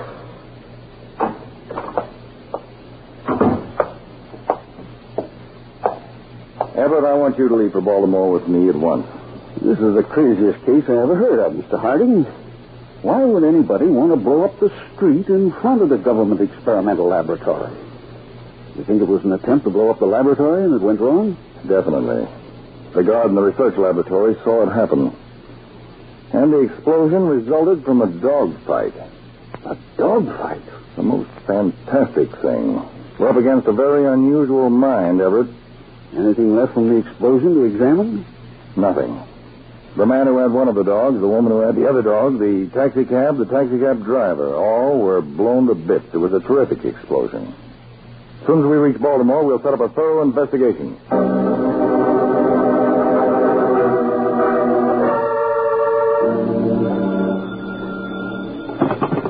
Baltimore field office, Harding speaking. We located the kennels, Mr. Harding, where the dog was bought. Man came in, bought the dog without leaving his name or address. What do our agents report from the scene of the explosion? Another thing. It must have been a terrific explosion. What about the man who drove the taxi? He's a discharged veteran, good American. Oh? Well, Everett, this is one of the most uniquely conceived plots. There just isn't any starting point. Let me think a minute. We've got to find the starting point. These agents will make another attempt to destroy that laboratory. What are your orders, sir? Enemy agents had a dog. They now don't have a dog. We could start a house-to-house canvass. Well, it'll take us months. Come back to the field office, Everett. I've got an idea. We'll work out of here.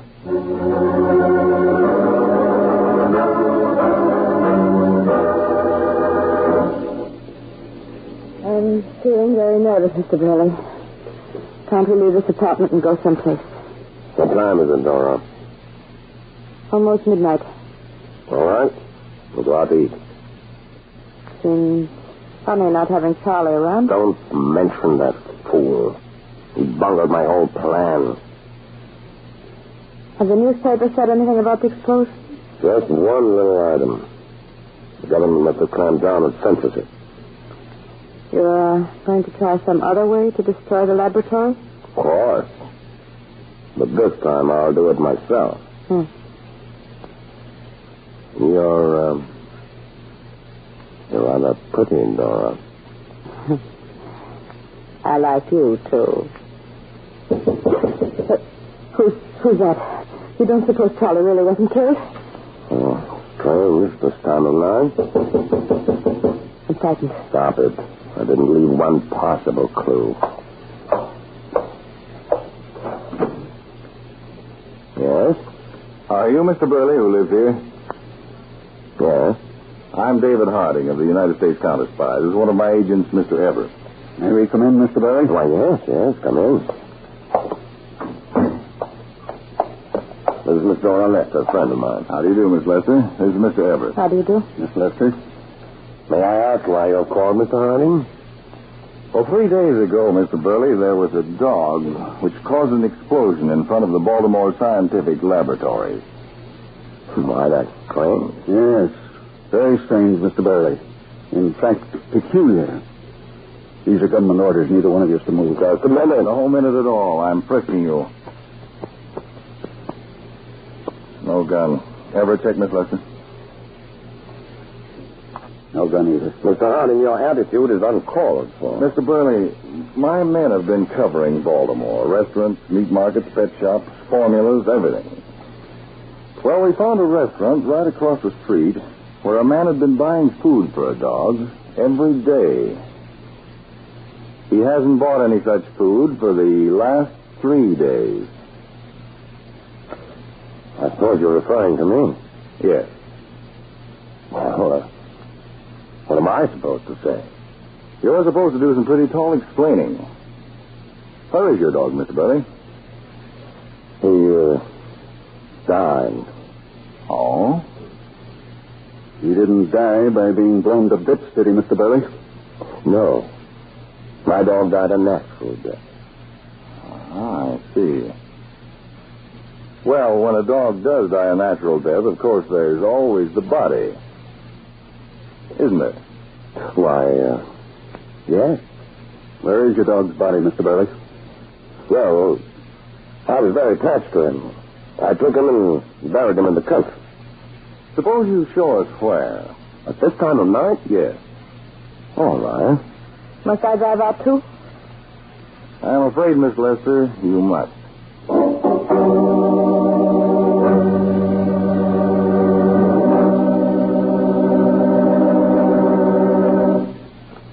David Harding will be back in a moment. But meanwhile, what do you think is the best advice to give to a young lady who says, You know, when my lipstick has gone back on me, or when it's worn off or maybe kissed off, my little mirror is a good friend. It always warns me. But when my deodorant has gone back on me, nothing or no one will warn me. What's a girl to do? Well, friends, as many famous beauty editors and experts on good grooming and personal charm can tell you, modern science has the answer, and Fresh brings it to you. Yes, Fresh contains the most effective perspiration-stopping ingredient known. Fresh contains an exclusive ingredient.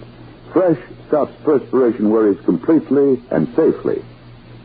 Ladies and gentlemen, each and every one of you, someday, sometime, may reach your deodorant deadline. The deodorant you are using may suddenly stop working. Why take chances? For lasting protection, switch to Fresh. To be sure that Fresh. Fresh.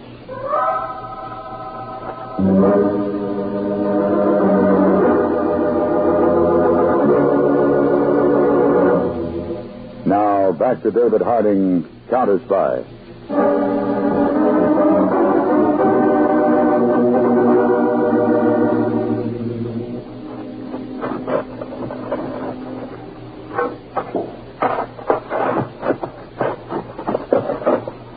Would you like me to help your raisins in the digging, Mr. Harding? They're doing all right, thank you, Mr. Burley. I'll just switch the beam of the searchlight, Everett. I feel like I'm going to faint. Keep still, Doc. You evidently don't believe me about burying my dog here, Mr. Harding. I'm afraid I don't, Mr. Burley. Look, Mr. Harding. There is something down there. What? Everett, dig a little more right there. Right.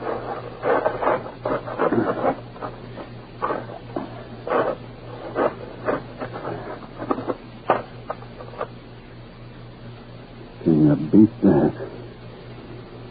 What do you think, Chief? Let me focus the flashlight.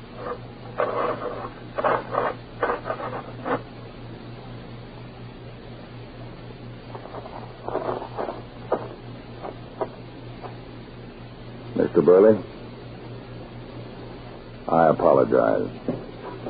Well, let's forget it. I thought your whole story of burying your dog here was preposterous. Well, I've had a dog for quite a while. 3 days ago, he got taken with cramp.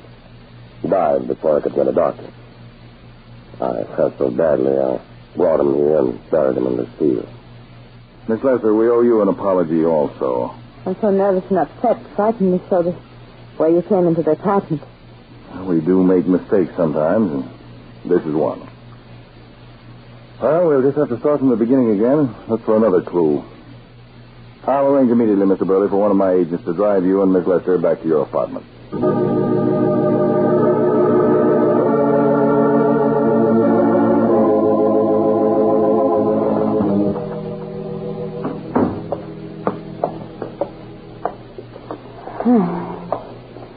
Seems so good to be back in the apartment again. The fool driver running out of gas. Only we're being upset from your experience tonight, Doris? Yes, Mr. Burley, I guess so. Everyone makes mistakes, you know. Even Mr. Harding. He'd be a very charming man. I don't see how you ever found in that darkness where you buried that dog. Oh, that was simple. That was a dirty trick you pulled on me, Burley. I'm not in the habit of telling everyone everything. You could have told me that you killed another dog and buried him out there. How do you think I felt all that time when you were claiming you did? And I thinking as soon as we got out there wouldn't be any dog's grave and we'd be caught. You might as well learn to trust my judgment. Now go into your room and get cleaned up. We'll go out to a restaurant and get something to eat. Charles used to tell me everything he was doing. And Charles spoiled my whole plan and got himself blown to pieces. Just the same, we had fun together and we... Get your hands up, both of you. What's the meaning of this? Put your hands out. These cuffs are going on you. Wait a minute. I can explain. You've already done your explaining, Burley. I hoped you wouldn't suspect anything when my agent pretended to run out of gas while bringing you two back to the apartment. It gave me time to go to the police station and see if anyone during the past 3 days had lost a black shepherd dog with a tooth missing from the lower right jaw. What does that prove? It proves that when your other dog was blown to pieces, you didn't dare go to the kennels and buy another. So you looked until you could steal one. You killed him and buried him out there just in case there was some slip and you were approached. Will I be put in prison if I tell everything I know? Shut up, you fool. What I'd like to do to you, Burley, is throw you to a whole kennel of dogs. They give you what you deserve. But instead, you're going to go to the electric chair. And a lot of men will be coming home from the Pacific who wouldn't be if your fiendish plan had worked. Burley, consider yourself under arrest by the United States government for espionage and murder.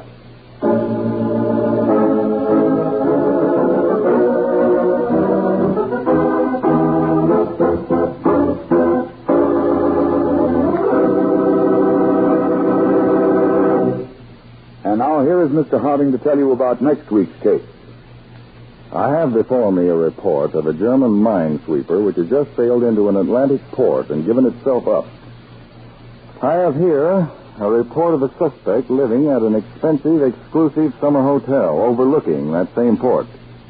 This girl has recently fallen in love. And here's a report of a body just found in the same harbor. All these things don't happen like that unless they're carefully planned. This case is an emergency. We're leaving to investigate it immediately. Here's a startling, exciting account of this case. Wednesday, August 1st, same time, same station. David Harding, Counterspy.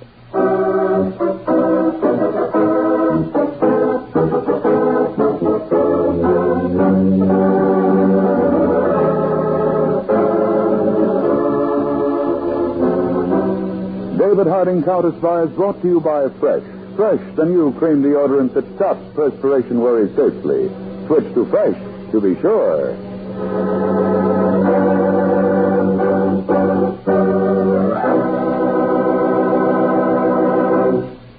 David Harding, Counterspy is a Phillips H. Lloyd production for Fresh, the new cream deodorant. This is the American Broadcasting Company. Crime does not pay.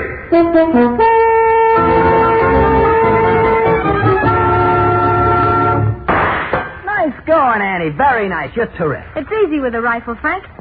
Here, watch. Anyhow, tin cans on a fence don't move. Moving targets, huh, Annie? Yeah. All right, now look what I rigged up yesterday. What? You see, here, look. You pull the rope here. Yeah. And way off there, a can swings like a pendulum. Hey, that's better. Okay, let's see. There's nothing to it. You folks must have named you for Annie Oakley. Like I said, Frankie, with a rifle, it's a cinch. Watch me with a pistol now. Okay, start the can swinging. Yeah, sure. Here I go. 1 and 2 and... How am I doing, boy? Oh, baby, you are a genius with a gun. Another couple of weeks and we'll be going places. Weeks?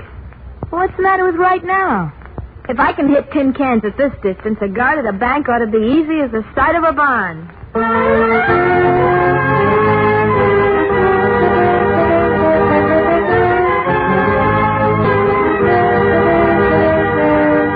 In the interest of good citizenship and law enforcement, we present Crime Does Not Pay, based on the famous Metro-Goldwyn-Mayer series of short subjects. In just a moment, you will hear Two Gun Annie, starring Joan Loring.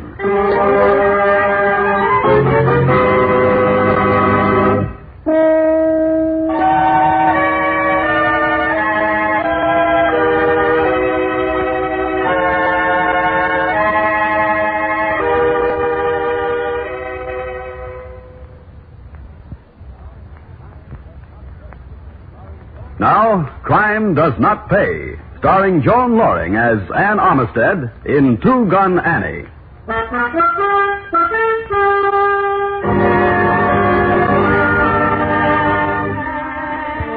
It was strange somehow, at least to those who knew her. Anne was a small girl, light brown hair, nice features, a pretty girl. More, Anne had every advantage of a decent upbringing and a nice home. Her father, Martin Armistead, widowed when Anne was quite young, was a school teacher. Respectability was the keynote of his life and of Anne's. All of which made it seem hardly within the realm of possibility that her father should have trouble with Anne. Still, the trouble came to the point where the father faced his daughter in the living room and spoke to her in no uncertain terms. It's beyond my comprehension, Anne. I know what you've been up to, but I can't believe it. What do you know I've been up to, Dad? You were involved with the hot rods on the road Saturday night. You were at the roadside rest until after 2 in the morning. So what? What if I was? And how do you know this anyway? Did you see me? One question at a time, Anne. I know because Joe Barlow saw you from his prowl car and came to me about it. Joe Barlow should mind his own business. It is his business, Anne. He's a policeman. I never thought you would be a policeman's business, Anne. So we were speeding. We weren't risking anybody's neck but our own. There wasn't another car on the Stop road. it, Anne. You're a senior at high school. You know better. Even if you haven't any sense of responsibility, you ought to know I don't better want any sense of responsibility. I want to have some fun. Do you call it having fun when you put me to shame before the whole town? Let the town mind its own business. Perhaps when a teacher can't control his own child, it is the town's business. It may follow from that he can't control other people's children, even in the classroom. Oh, cut it out, Dad. You can't get around me that way, and you know it. What do I have to do with you, Anne? Lock you in your room? Oh, try it and see what happens. I'll be 18 in a month. You'll lose me as an income tax deduction, man. Anne, I order you to stop your present behavior. Save it, Dad. You're just talking. Oh, am I? Well, then you listen, young lady. I've done my best for you since your mother died. You've never wanted for anything. You've had plenty of freedom. Maybe I should have seen to it that you were taught more self-control. I don't know. But I'll tell you this. Oh. I know you're a leader among the crowd that drives these jalopies and raises General Ned around town. And if you don't quit them now, I'll turn you over to Joe Barlow myself the day you're 18. All finished, Dad? In more ways than one. Okay. Then I'm going out. Got a date with Frankie. I warn you. Save it, Dad. You said your piece, now I'll say mine. Before I give you or anybody a chance to turn me in, I'll leave this one-horse town forever. Take it or leave it, Dad.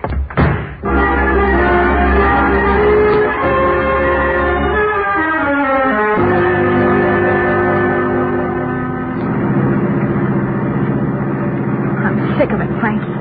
I just won't take any more. I won't. Well, what do you think? You think I like this town? Or what I'm doing, Annie Pie?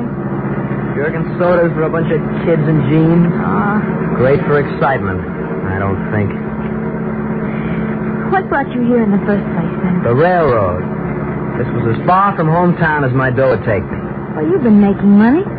Why do you stick? On account of a little babe with light brown hair who was afraid of nothing.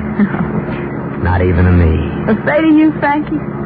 You're the only man in town. You can say that again. Hey, how fast did we go last night? Last night I went 65. Now, what'll you bet I can get her up to 70? Go on, try it. You think she'll hold together? I tightened the bailing wire this morning. Ready now? Hold on, baby. Here we go. Wow. Frankie. Please.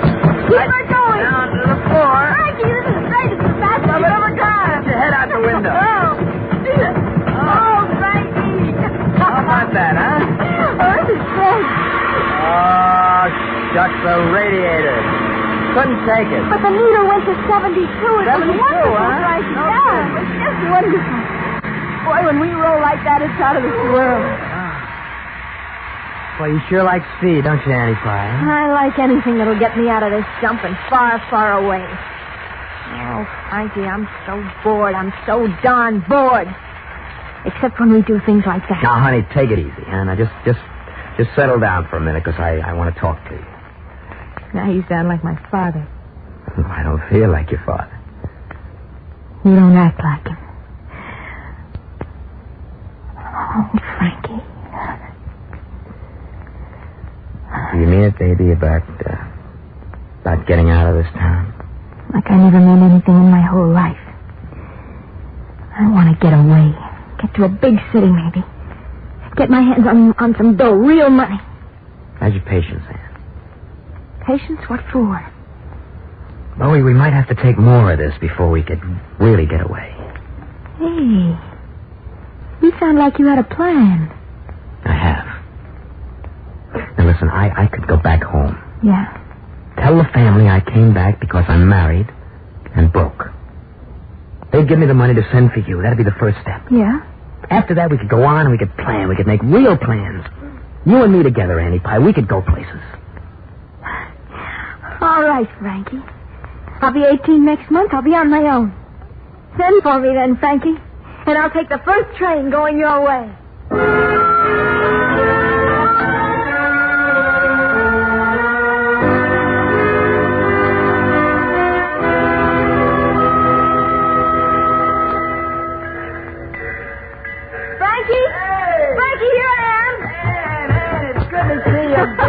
Terrific. I feel terrific. I'm here. What about your old man? Oh, I had it out with him. Told him I was going bye-bye. He didn't say much. Just looked sad around the edges. Hey, I'm free, Frankie. Where do we go from here? Oh, we go to my folks' place. For a while, anyway. Hey. Here, put this on. A wedding ring? Yeah, check. I told him you're my wife. Next couple of days, if we have time, we can drive over to a justice and make it legal, huh? Frankie. Now, come on, Annie Pie. The jalopi's waiting. Time's a wasting. We got things to do, you and me.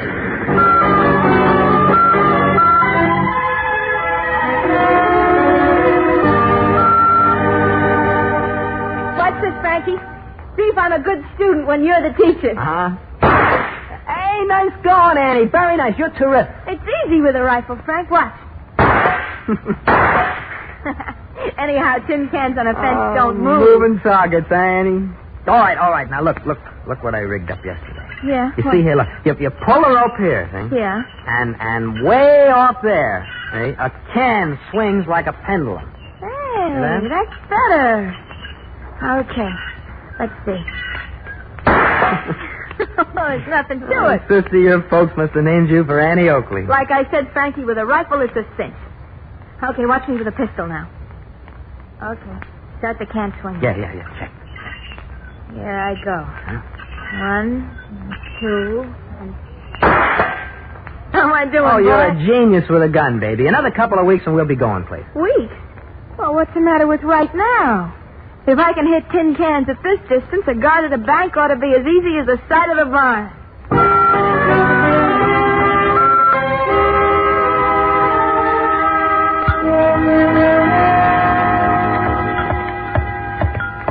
Why, Ann, whatever. Where you two going this time of morning? We're going hunting, Mom. Deer season opens today. Well, the slacks are all right, Ann, but...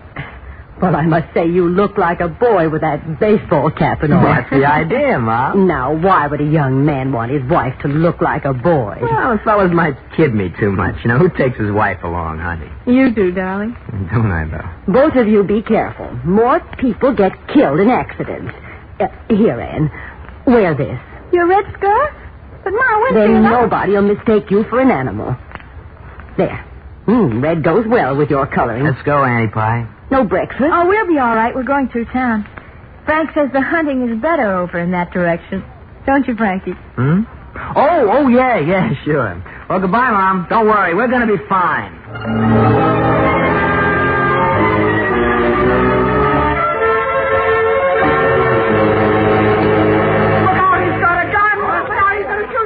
All right, shut up, everybody. Shut up. Shut up now, do you hear me? First man opens his mouth gets it. You see my partner's guns? He's got an itchy finger. I'll keep him covered, kid, while I get the cash. You bet, fella. We said don't move. Shut up, lady. You're not hurt. Shut up, everybody. All right, kid. I got all the cash. Let's go. Boy, there should be a run on this bank this afternoon.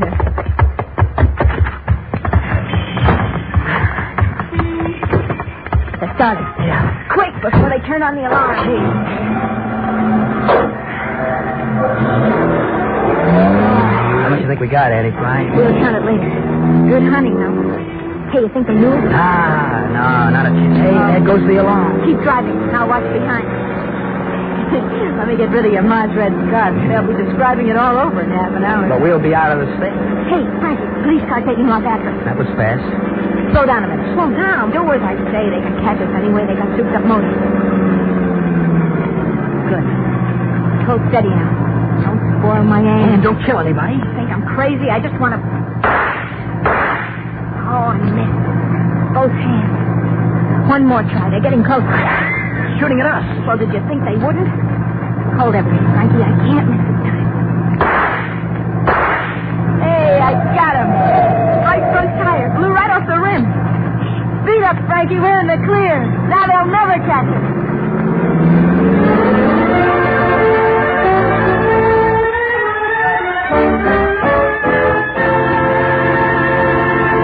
In just a moment, Crime Does Not Pay will continue with Two Gun Annie.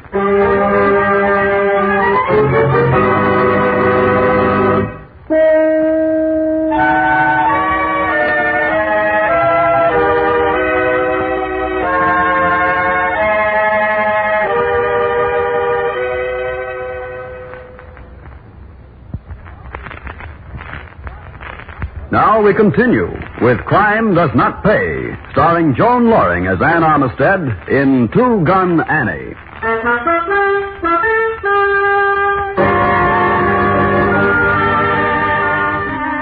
They made it that first time. They made it completely.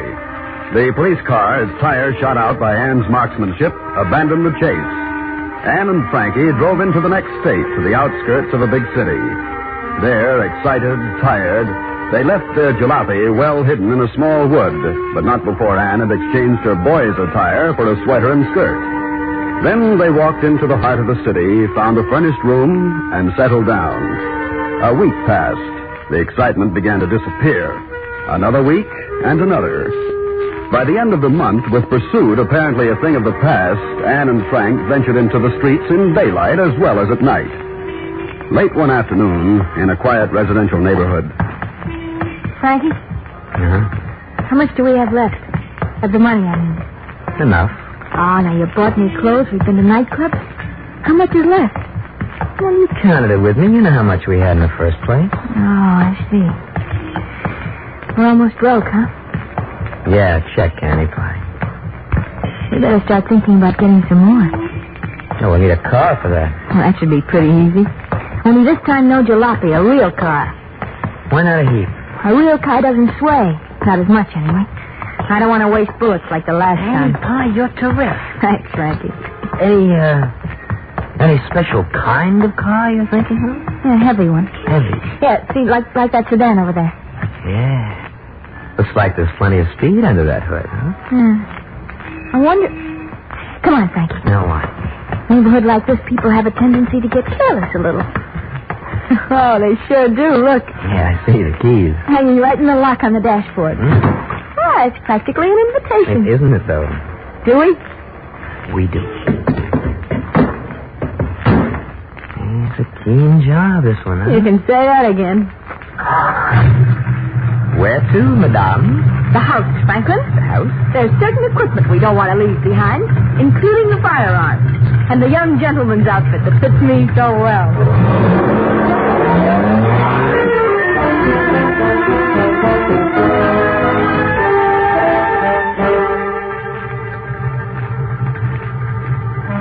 Gas, sir? How many gallons? 5 will do it, mister. Will you turn off your ignition, please? Because... Sorry, mister. As you can see, it's not your gas we're after. Mister, tell the boy to put that gun away. Why, when I told him to take it out in the first place? I do like the kid says, see? Well, there's not much in the register. Please Get don't... moving. If it's not in the register, it's someplace. Filling station figures this always has plenty of dough on Saturday.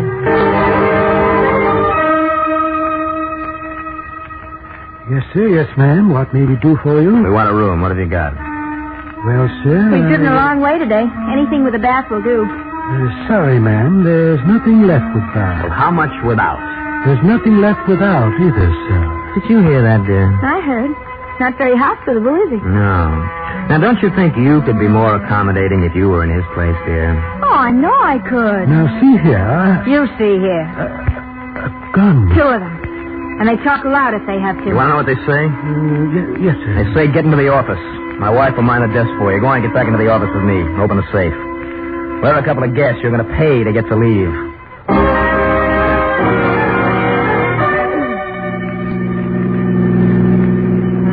Lots of power under that hood. How I'd love to let her out. But you won't. Not past the limit yet. No traffic cops this trip. Check. Annie Pie, did you ever see a scared rabbit like that hotel clerk? What a waste of time. $500 in the safe, and look at the chances we took. Well, chances are part of this business, Annie Pie. It's like the big businessmen say, the calculated risk. Yeah, sure, but the profit's got to be worth the risk. Meaning, baby? That the First National Bank over in White Oak is just begging for a heist. And we didn't do so good at the first job in a bank. Because we were green. We didn't figure on the time lock on the vault. This time we're really planning it. This is going to be a real haul.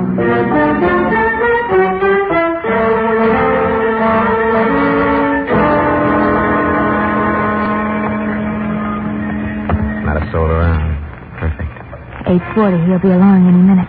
Cashier? Right. He opens up, locks the door behind him. A couple of minutes later, his assistant comes in. Same routine. Just like I told you yesterday. Time lock opens the vault at 8:55 sharp. We'll have 5 minutes to clean out the job. Watch it, Annie. Here he comes. Check and double check.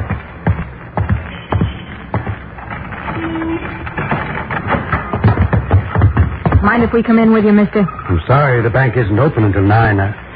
Oh. Yeah, get in. Shut the door. Your regular routine. This ain't no cat pistol. Mine neither. Yes, of course. All right, move fast now. Come on, open the cages. But they are... You know what I mean. Pull that switch. I want the alarm off before I clean out the teller's cages. You know your business, don't you? There you are. All right, now face to the wall. As soon as your partner comes in, here's what I want you to... He's at the door. Yeah. What a surprise he's in for. Yeah. Morning, Arthur. Oh. You got early customers over against the wall. Go on, move. Yes, of course. All right, Frankie, clean out the cages. It's an easy $15,000 here in cash, kid. There'll be more in the vault. The vault? You can't open it until 11 o'clock. Save it, Smarty. We know the time lock goes off at 8:55, and you know the combination. No, Arthur, you can't give it to them. That'll take care of him for a while. We intend to have that vault open, Mr. Cashier. And I have every intention of opening it. I don't especially care for a blow like that one. May I help him? You may not. He's bleeding badly. A gun barrel is a nasty weapon to hit a man. Shut up or you'll get it, too. Already on the vault, kid. All right, you.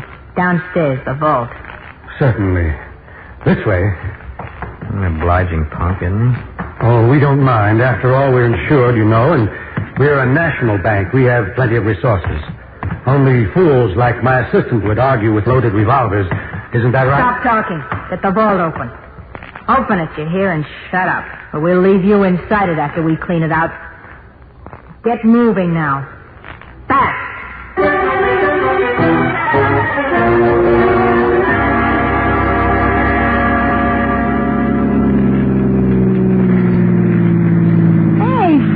What are you doing? I'm hungry, honey. Coffee and hamburger do good right now. How about you?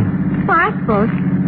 I'd feel better if we had a few more miles between us and White Oak before we stopped. Well, they won't expect us to stop this close. You get it? Uh-huh. Leave the haul in the car? Well, why not? Now, who'd expect to find 15 G's in cash and 25 more in securities in a parked car? Some haul, huh, Annie Pie? 40,000, not bad. Not bad at all. Let's go. Now, tell me, can you figure it, Annie Pie? Huh? With dough lying around like that loose in banks. People taking jobs in joints like this. I wonder what they do for excitement. A drive-in movie, I guess. Now hit yourself to a stool, Annie Pie. Hey, place smells good. Maybe I am hungry. Morning, folks. Hi, morning. It's likely afternoon, isn't it? Not till afternoon. What'll it be? A couple with and coffee. Any wheat cakes? I'll find out. Here, let me give you the setup. How about some coffee right away? Good idea. You come far this morning? Not too far. Is that your car out there? Yeah, smooth, ain't it? Huh? Oh, sure is. Why do you ask? Well, youngsters like you usually have jalopies, not big sedans like that. Well, it was my father's. He got a new one. He gave me that one. You're lucky. Wish I had a father like that. Excuse me, I'll ask the cook about the wheat cakes. Coffee's good, isn't it, Frankie? Sure is.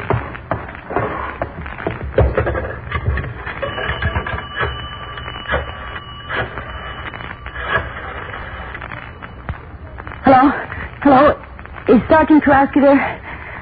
Margaret. No, I'm working this morning. Look, Dave, I think I got him here. The kid who stuck up the bank in White Oak this morning. The FBI called before it gave a description. Told us to call you. Their car's a maroon sedan. Right year, right make. Only the young one's a girl. She must have been wearing slacks. Okay, I'll try to hold him. Only tell those G-men to hurry, will you? I think she's got a gun in her purse.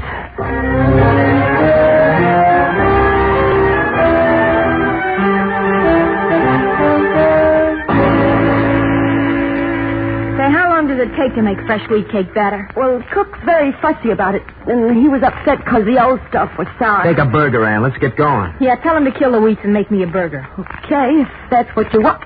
Hey, what's up, sister? All right, you kids, reach. What, is this a stick-up? FBI. That was a national bank in White Oak. We got your coal, kids, thanks to this lady here. She kept us here. She phoned the cops and kept us Don't here. touch that purse. No, Annie, don't. Nobody takes me, and not even my own father could do that. I'm sorry. It's just your arm. We don't like to shoot kids, but your shooting days are over. You should have been quicker on the draw. I didn't touch no gun. I didn't. Frank, you louse, you rotten filthy. All right, save it, both of you. That assistant cashier, you fractured his skull. He died an hour ago. You're both due for a murder rap. All right, let's get going. The only party who comes out of this ahead is that lady back at the counter. The insurance company posted a reward half an hour ago.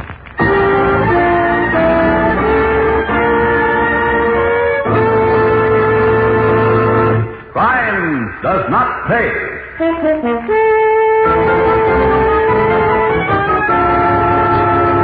Joan Loring, who starred as Ann Armistead in Two Gun Annie, will be back with you in just a moment.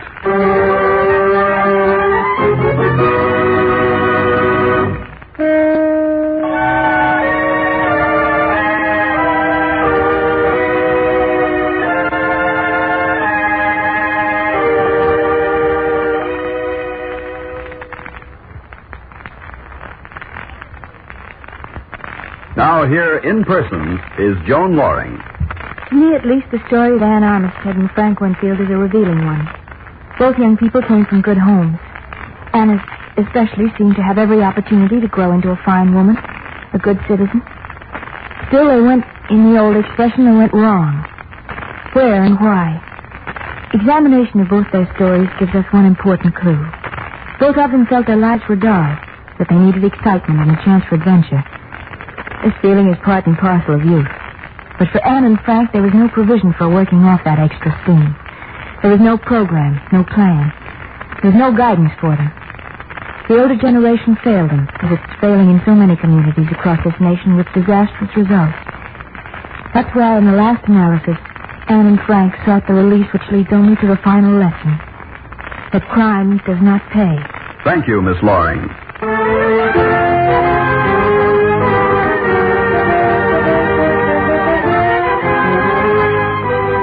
Does Not Pay is written by Ira Marion and directed by Mark B. Loeb, with music composed and conducted by John Gart.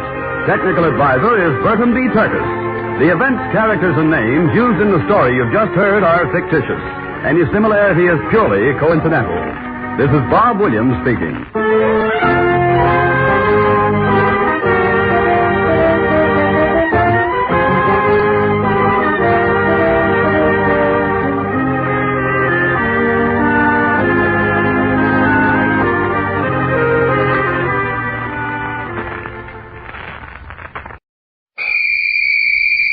Now, Gangbusters, presented in cooperation with police and federal law enforcement departments throughout the United States.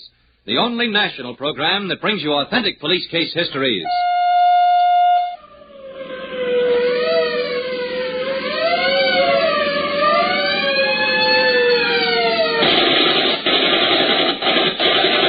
Tonight, Gangbusters presents the case of the Cincinnati Narcotics ring, whose deadly dealings in drugs spread across two nations, until the Royal Canadian Mounties, the Federal Narcotics Bureau, and Cincinnati Police cornered the ringleader in a final duel to death.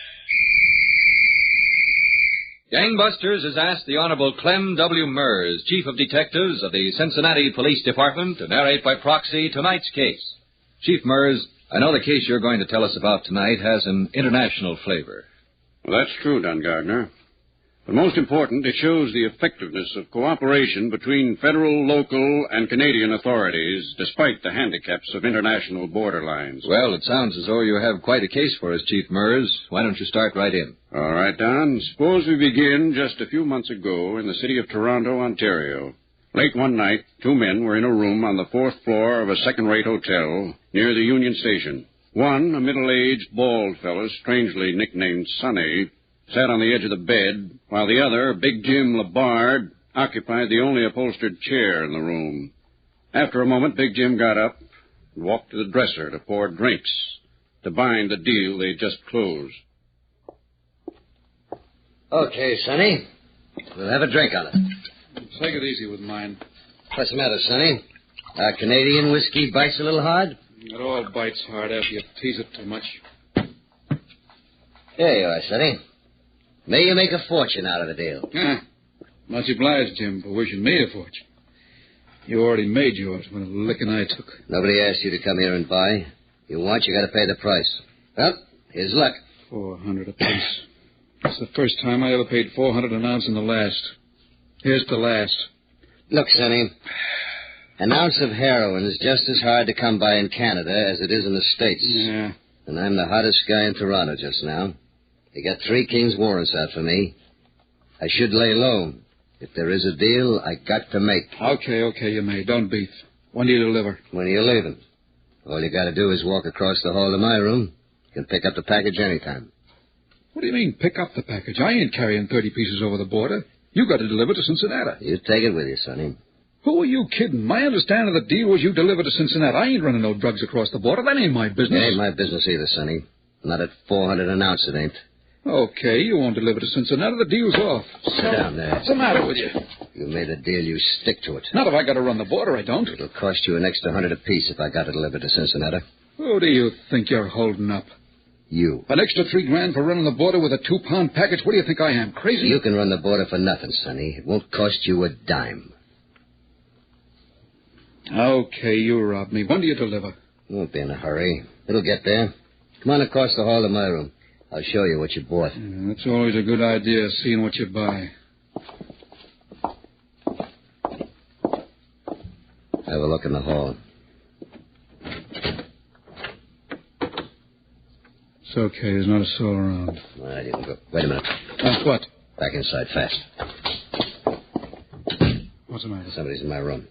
You're crazy. Did you see that light over the transom? I didn't need no lights. Law? How should I know? We'll find out quick. Don't be a dog. Stick in here a while. I got about 50 pieces of heroin over there. I got to protect my investment. Because you sense you'll duck that gun, you'll stick here. Come on. You don't get me involved killing no cops. I need help in your arrest. Now look, Shut up and open that door. Go on. The door was on latch. Walk across the hall. Open up and jump back. Now look. Go on.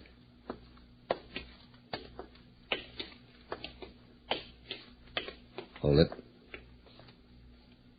Okay. Open. All right, don't move. Well. What are you after, sister? I'm sorry. I must have made a mistake in the rooms. Is that so? Yes. I must be on the wrong floor. Sonny. Yeah? Come in and shut the door. Really? It is a mistake. Mm-hmm. As long as you made a mistake, you figured you might as well take advantage of it, huh? Is that why you piled up my clothes, ready to go out the door with them? Take it easy, Jim. Maybe she's Law. Law? She's a sneak thief. Ain't that right, sister? Please, I've never done anything before. Don't call the police, please. What's your story? I'm stuck in Toronto. I want to get back home to Montreal. I had to get fair somehow. So you pick on me, huh? I didn't know it was you. I didn't care who it was. I tried every door. Oh, please don't call the police. Jim, she didn't find the... Don't worry. That'll take a good deal of looking. What's your name? Lucille. Lucille Beauvais. You won't call the police? No. I don't think so. You're a little too pretty to rot in jail. I think I'll give you your lesson myself. This is what you need. A lot of it you need. That ought to cure you. Get rid of her, Jim. All I wanted was head to Montreal, that's all. Well, you can walk it. Go on, get out. Oh, all right. Thanks. Thank you very much. Thank me. For what? For not calling the police. Goodbye. Wait a minute. Yes? Lucille, didn't you say? Yes. How'd you like to earn car fare to Montreal? Earn it? How? Are you off your nut, Jim? Get rid of Stick your head out of this. What's in Montreal? That's home. I'm broke. There's no place else to go. You got a job, Lucille. I have? Jim. Sure you have. Now go in there and get rid of those tears. I'll tell you all about it when you feel better. Okay. In there? Yeah. Go on. Thanks.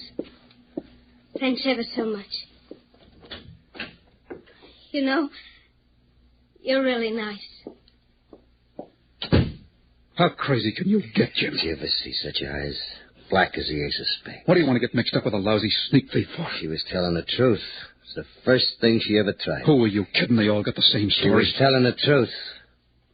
Dreamed about running into one like her. How can a guy as hot as you take a chance? How do you know she won't crack the law the minute she finds out? You want your 30 pieces delivered to Cincinnati, don't you? What's that got to do with it? Not much. Except little Lucille is going to carry him across the border for me. Oh, well, I don't care how, just as long as it gets across. It will. Tomorrow you take a train to Windsor. And you? I'll drive with Lucille. You check into the Buckingham in Windsor. You'll hear from me by Tuesday night.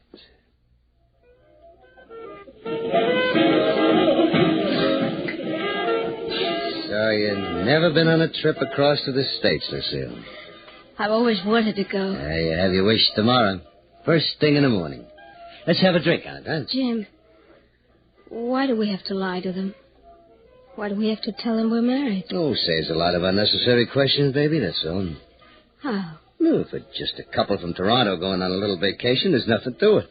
We drive right across. Well, I suppose it's all right. Sure, it's all right. Only, I don't have the clothes to take a vacation. Wait till we get across to Detroit. You'll get nice clothes. Honest, I can't get over it all. Especially when I think I could have been in jail. How could I have done such a dumb thing? Well, at least you picked the right room. You've really been swell. That's because I want to be. Don't worry about it. What's the matter? Sit still and keep your mouth shut. Those two guys coming to cops. Cops? Mm-hmm. Are you out for a good time, Big Jim? Yeah, I like a good time as well as anybody. Oh! Right out of my way. You stay with her.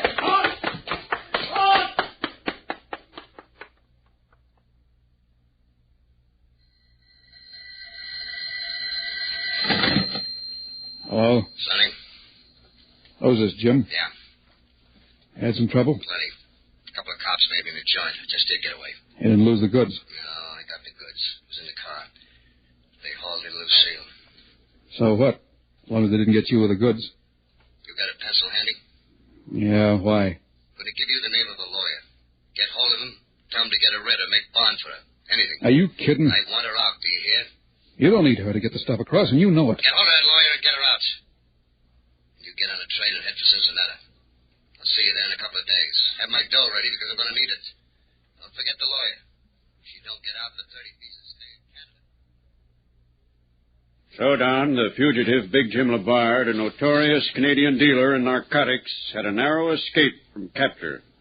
The next time he was face to face with police officers, a shower of bullets closed the gap between them. You were telling us, Chief Mers, that the Canadian narcotics dealer, Big Jim Labard, narrowly missed arrest in Windsor, Ontario, the night before he planned to smuggle 30 ounces of heroin into the United States. That's right, Don, but the police did pick up the girl, Lucille Beauvais, whom Labard planned to use as an aid in the smuggling venture.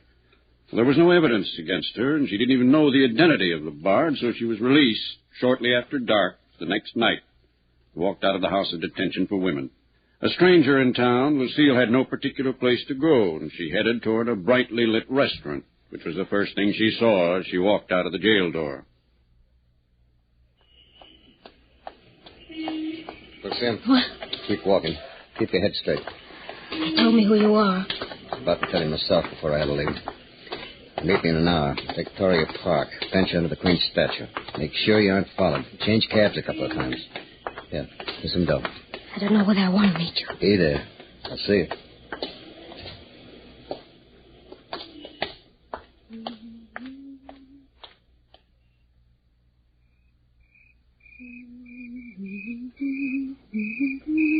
Hello? What? Me. Oh. Back here in the shadows. I wanted to see if you had the place set up with cops. You know I wouldn't do anything like that. I didn't know. Mind if I come around and sit down? No. Well, what'd they tell you about me? I'm a pretty mean customer, huh? That's what they said. Would you still like to go across to the States? To help you smuggle dope. Do you care why? Cigarette? Yes, thanks.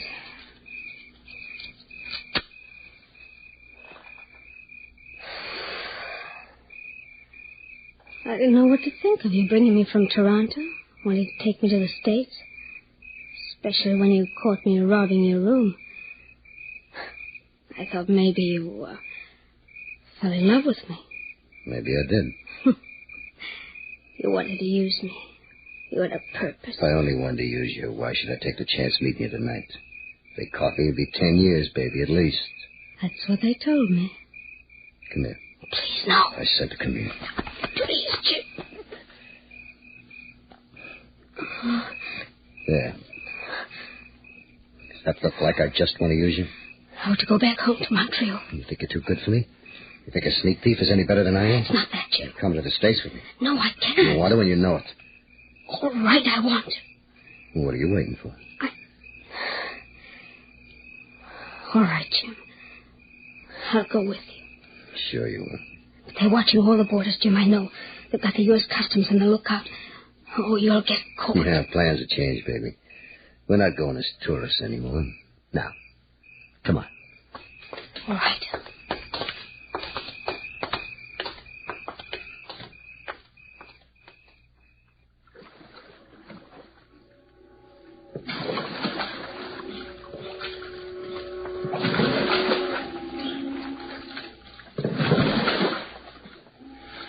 Hold me, Jim. I'm freezing. Hold yourself, baby. Got to keep my eye out for the patrol. How much longer, Mac? Another 15 minutes, maybe. Keep that voice down. Carries over the water. Oh, Detroit sure looks near. Looks like it could reach out for those lights. 15 minutes, baby. That's all. 15 minutes seems like a century. Get it down. What are you worried about? Isn't? Hey, turn around, Mac. At the patrol boat? Jim. Hey, that looks like it. Get doing it. Jim. Shut up, Lee. Jim, what are we going to do? Don't you know when to keep quiet? Jim. Oh, you're hurting me. Then keep quiet. Stay along the boat. Maybe they'll pass us by. Jim, if one of their searchers... Shut up. Jim, drop the package overboard. Not on your life. Drop the package and I have us for nothing. I don't throw 15 grand overboard. I fight for it. Jim, please. It goes over, Jim. Watch out, Mac. You'll be the first to get shot. Very well. The boat's going away, I think. Aye, it is. It's a pleasure craft. Jim. That was a squeaker. Yeah. Well, let's get to the Detroit. Yeah. Go on. Row.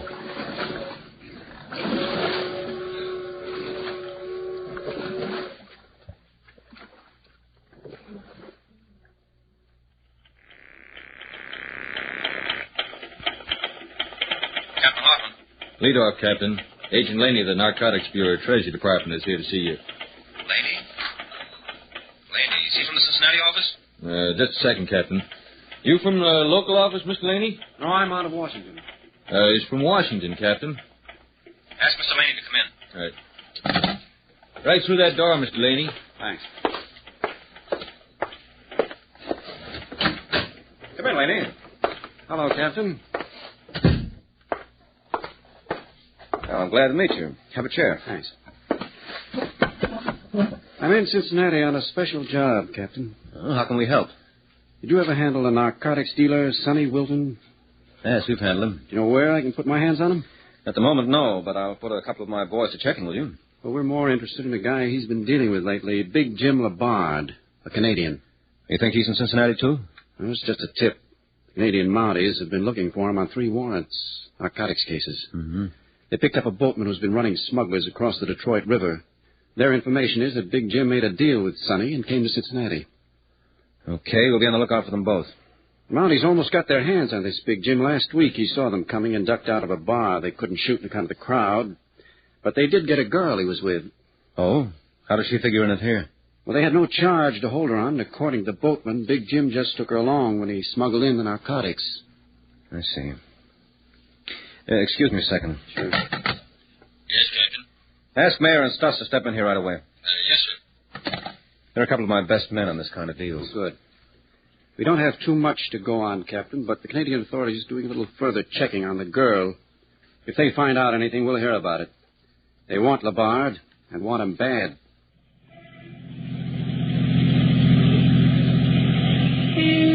Jim, What? I don't feel like going out and drinking, staying up all night again tonight. I do. Don't you think it's time we got out of Cincinnati? Sonny's friends are good people to know. Well, I don't care for them. Well, act like you care for them. This is business. Oh, Jim, I want to go home. I want to go to Montreal. You don't stop nagging me about going home. I'll give you something really to nag about. All right, Jim. Made a lot of dough, Sonny. A good chance to make more. We're not taking that boat trip again. Yep. And you're going to help with the load. More dope. No. No, something is just as hard to come by in Canada. Guns. Guns? Yeah. A lot of guys I know will pay a good price for a heater. And that's what we're taking back. A good stock of guns. Didn't you make enough money? There's never enough money. And listen, baby. Wake up when we get to that party. These are people I'm doing business with. I don't want them to think I got a corpse traveling with me. All right. I'll wake up.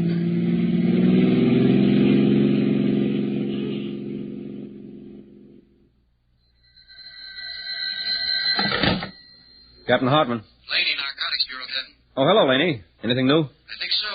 I just spoke to Washington. They got a message from the Canadian Mounted Police. They had a mail cover on the home of the girl's mother in Montreal. Oh? A letter showed up from her. Mail from Cincinnati? Yep, with a return address on Maple Avenue. I went by and looked at the building. It's a big apartment house. Uh-huh. I suppose we put a plant there and wait for them to come out. That's all right with me. Okay, you come on by here, Laney, and we'll see what arrangements we can make.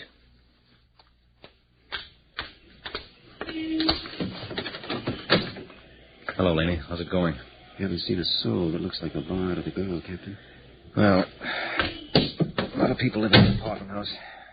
Stick here long enough and we'll spot them. Yeah, I suppose so. Wait a minute. Someone coming out. Yeah. No, it's not Big Jim. Like I say, if we... No, it's not Big Jim, but... Wouldn't you like Sonny? Is that him? I couldn't miss Sonny 2 blocks away. Come on. Right. Let me handle this, Laney. I know him. Right ahead. He's coming this way. Let's stop and light a cigarette. Have one? Thanks. Light? Thank you.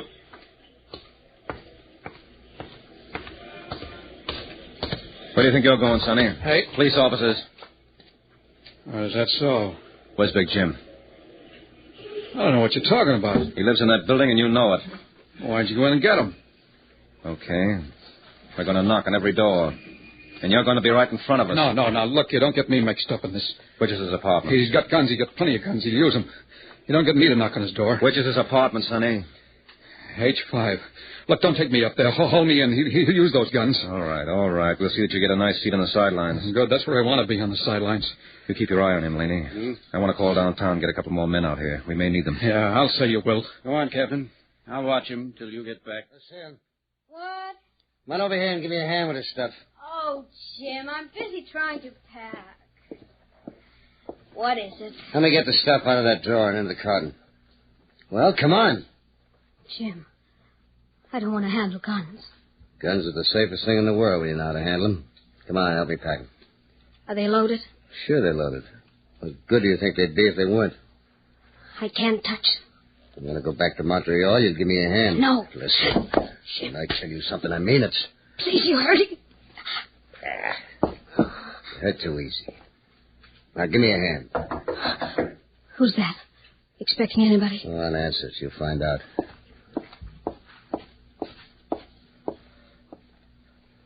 Yes? Who is it? Sonny, open up. I want to see Jim. Jim, it's Sonny. Well, let him in. He can give me a hand. All right, Sonny, just a minute. Sonny, I thought you were... We're police officers. No. One side. Jim. Okay, Jim, get him up quick. Yeah. Watch him, he's got a gun. Jim, no! Get him! Watch out! That did it. Come on. Jim. Well, looks like he's through, miss. I owed him so much. I can imagine. Lead off, call an ambulance. Yes. All right, miss. Now let's have the story. From beginning to end. That, Don, was how Cincinnati police and agents of the Narcotics Bureau Treasury Department dealt with James Labard, a dangerous fugitive from Canada. The girl, Lucille, was deported to Canada to face various charges. And Sonny Wilton, the Cincinnati narcotics dealer, was held on a charge of parole violation and returned to prison to complete his term. Well, congratulations, Chief Mers, to all the officers, Cincinnati, Federal, and Canadian, who showed such excellent coordination in bringing about an end to this dangerous criminal.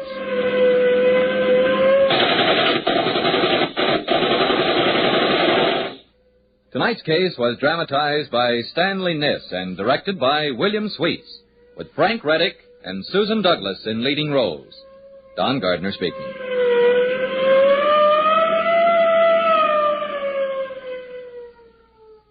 Gangbusters is a Phillips H. Lord production. Proudly we hail.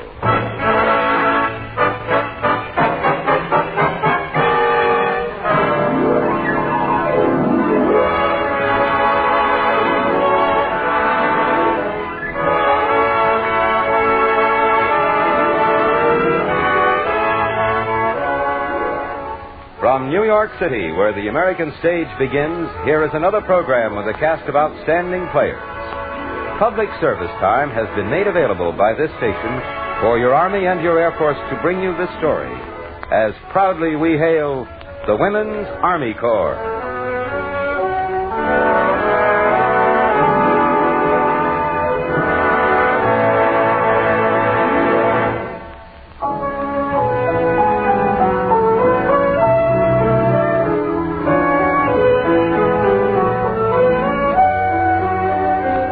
Our story is entitled Operation Rescue, a true story of WAC Sergeant Margaret Millen, who served with the American forces in Europe.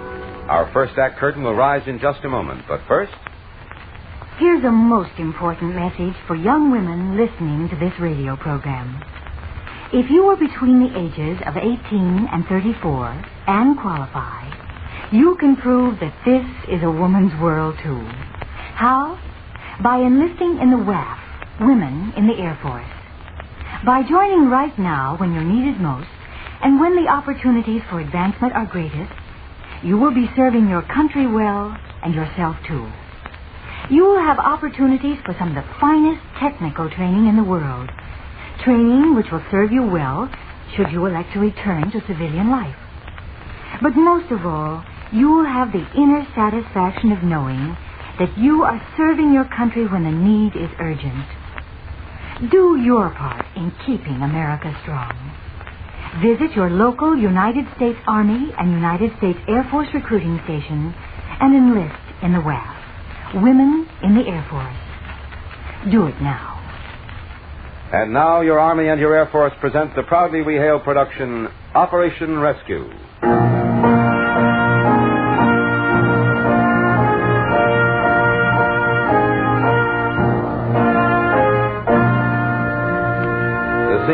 Frankfurt, Germany, in the fall of the year 1946. The place, switchboard room in headquarters building of the United States Army. The time, a little before dawn.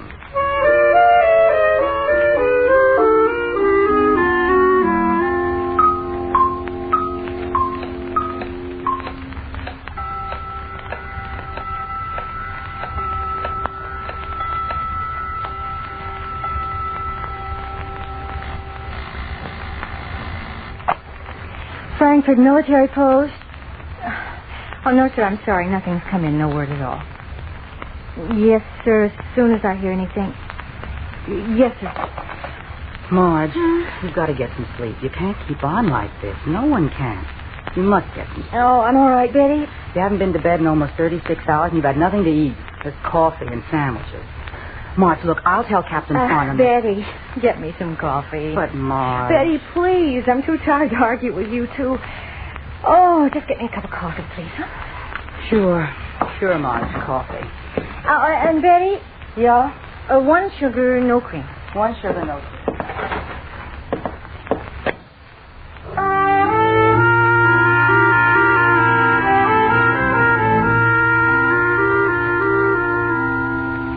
Oh, Betty, any word? No, Helen, nothing so far. They said on the radio that they spotted something at the beach near the French border. Stop listening to rumors. Well, what did Marge say? Coffee, 1 sugar, no cream. I don't get it. That's what she said. Coffee, 1 sugar, no cream. If you want some. Oh, well, I'll go with you. If you like. Won't do any good, though. When Marge gets some news, she'll let us know. All of us. Yeah, if she gets some news.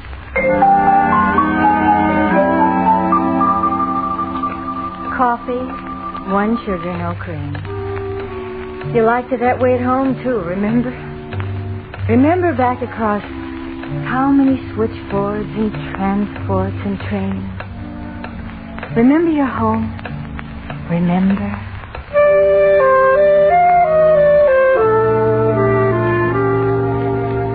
I suppose no one likes to leave home. Especially a home like mine in Hazelton. Hazelton, that's in Pennsylvania. My mom and my dad had both come from good-sized families. Ours was pretty big, too. I had 5 brothers. 4 that were grown up like me. And then there was little Bobby. Bobby was too young to know what was going on when America entered the Second World War. I had 2 sisters, too. Betty and Anna Marie. They were both younger than me. The war to them was just big headlines in the newspapers. The war to them was things they wanted and things they couldn't have. But the war to me was something very serious.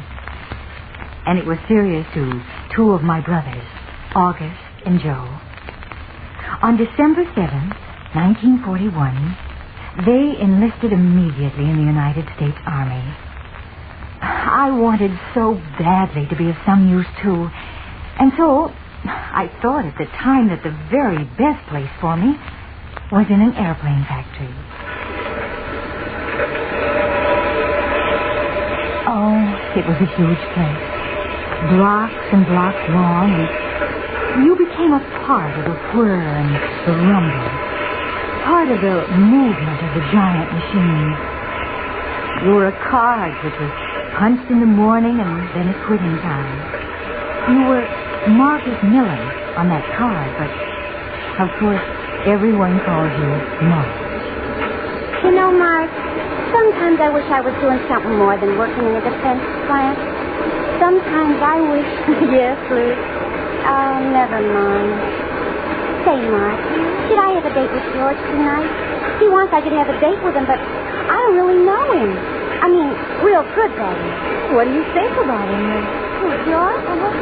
Seems all right. The girl can't be too choosy.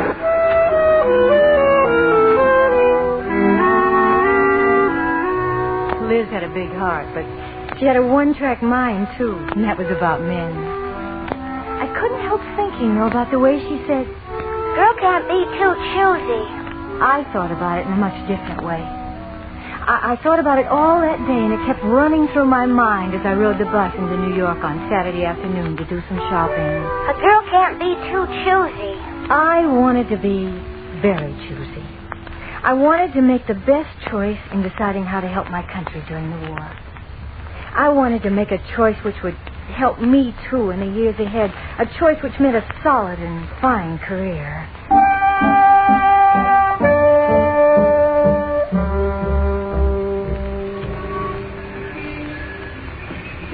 The lights bubbled gaily over and around Times Square that evening. I stood watching them, knowing I had a decision to make. Working at the airplane factory wasn't enough. I wanted to do more. I had to do more. The choice was up to me. Oh, excuse me, miss, but could you tell me how I get the Radio City Music Hall? I'm sorry, what'd you say? Oh, well, excuse me. Oh, no, wait, please. It's just that I didn't hear what you asked me.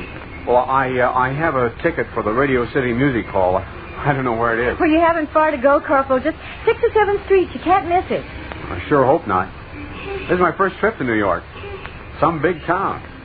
Big like nothing I've ever seen before. Yes, it is a big town. Well, thank you, miss. I'm supposed to be there at 7. And then someone stepped between us and someone else, and then he was gone.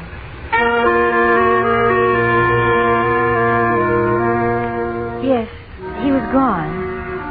But something stayed behind. Something in the tone of his voice. Something in the way he carried himself. In the pride with which he wore his uniform. And suddenly I knew the answer to my problem. Suddenly I knew the choice I wanted to make. It was all suddenly so very clear.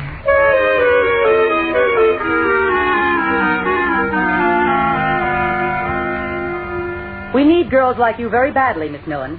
I'm glad you've made this choice. Your papers will be processed immediately. Oh, thank you very much. Basic training. No explanation needed, I'm sure. Oh, it was hard work. Routine work. Reveille at 6:30, calisthenics and drill. The thrill of your first letter from home. Fatigues and your date dress. And then it was only a matter of weeks until my address was changed from Fort Oglethorpe to Gunter Field, and finally, Frankfurt, Germany.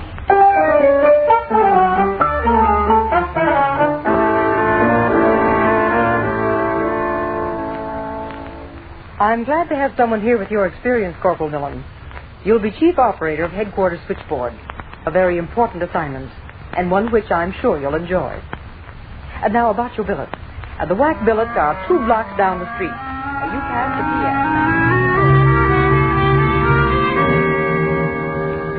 Frankfurt, Germany, 1946. The remnants of the war were everywhere, and they were very ugly remnants.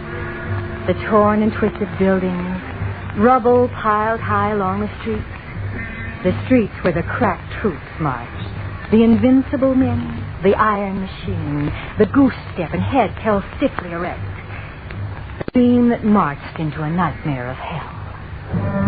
Frankfurt, Germany, 1946. The railroad station, the Carlton Hotel, deluxe accommodations with one wall torn out. And everywhere the stench of decay, the gray shadow of hunger. Hunger painted across the faces of the children. Hunger looking out of their eyes. Hunger holding out its hand for a bit of chocolate. But all of this was a part of our assignment, too. Part of the words, Army of Occupation, European Command.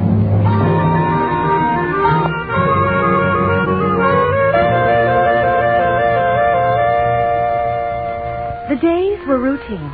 The work was difficult, but it was exciting, too. Calls coming in from Paris, from London and America. Calls routed to Berlin, to Vienna, to Munich and Heidelberg. Once just names in a geography book. Now names spread across a telephone switchboard before me. Your movements became automatic. Your voice, a non-committal mechanism. Yes, General Blair, I'm completing your call No, now. Sergeant, I'm sorry. No personal calls to the switchboard. You should know the regulations. Yes, London, you're coming through. There is interference on the Frankfurt line, though. military post. Yes? Just a moment, please. I'll connect you. I'll have to transfer your call to the post exchange for that information. The officer in charge is Major William A. Bentley. Hour after hour, calls coming in, calls going out. A 5-minute break was as welcome as a school recess. You'd step outside for a breather, cigarette, cup of coffee. If it weren't the middle of November, I'd say this was the longest day of the year. Cigarette? Oh, coffee for me. Sugar, no cream. I've had so much of this stuff today, if I get near an open flame, I may percolate.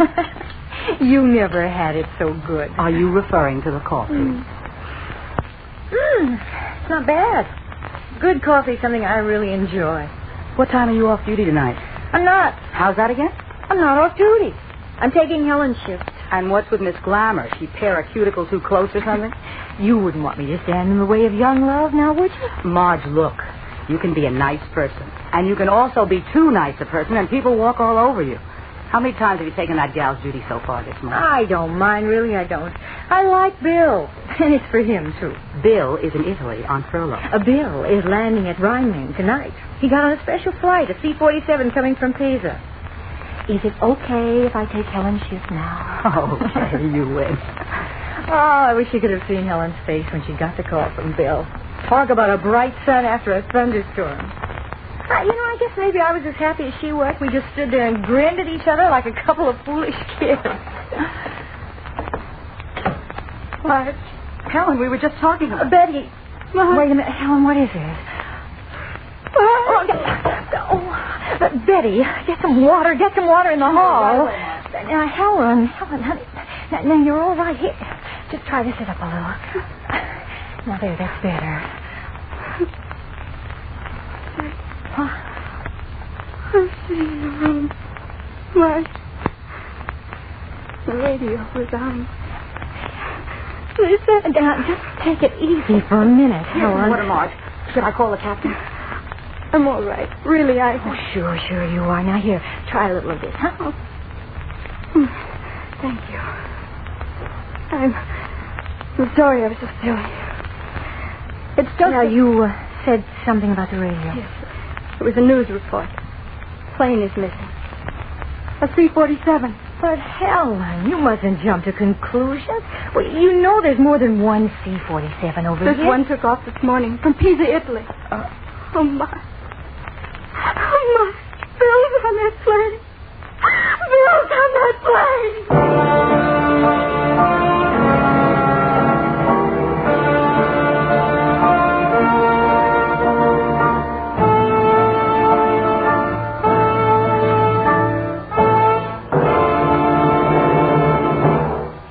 You are listening to the Proudly We Hail production of Operation Rescue.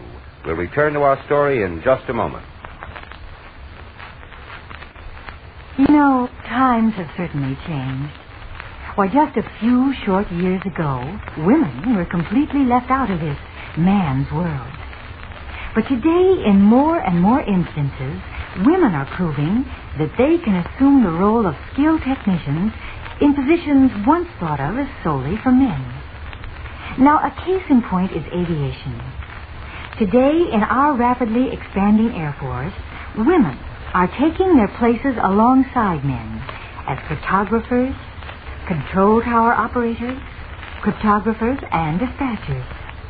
Now, these are but a few of the vital services now being performed by the women in the Air Force. If you are between the ages of 18 and 34 and can qualify, visit your nearest United States Army and United States Air Force recruiting station today. Ask about the WAF, Women in the Air Force. They need you now. You are listening to Proudly We Hail, and now we present the second act of Operation Rescue.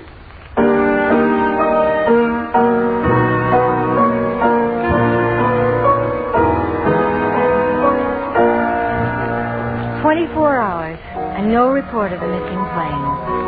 2 days passed. 3. The entire zone was alerted, soldiers and civilians alike. Everywhere searching parties spread out through woodland tracts, in the mountain districts, through the wide Bavarian farmlands.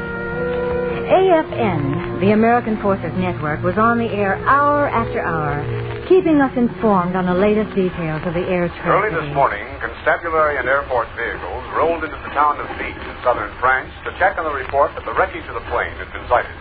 But after hours of fruitless search, military leaders were forced to give up when a heavy blizzard started. The same weather has now grounded all searching aircraft. As yet, there is no indication that... Well, no news is good news, Helen. I don't want to listen. Try a little of this hot soup. Oh, I can't eat, Marge. Now, Helen, look, listen to me. You've got to pull yourself together. You're just making things harder than they are. Maybe if you came back to work, maybe that would keep your mind off things a little. And hear everyone say, has there been a report of the plane? Hasn't headquarters heard anything at all? Marge, I just can't. Oh, okay, Helen, I understand. But please try to eat a little. You'll feel better. I'll leave this tray here for you. See what you can do, huh?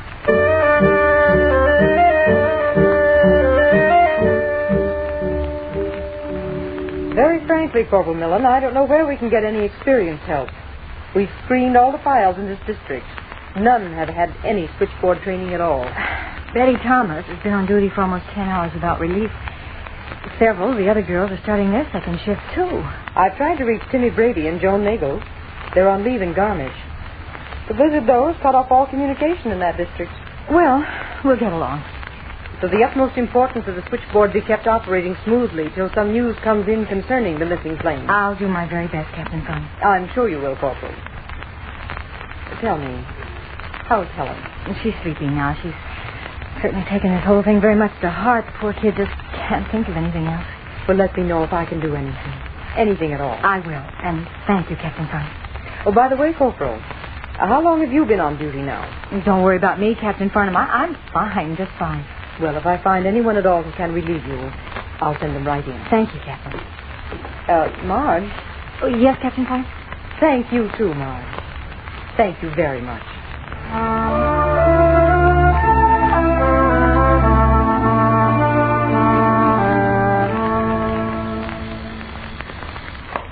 Frankfurt Military Post.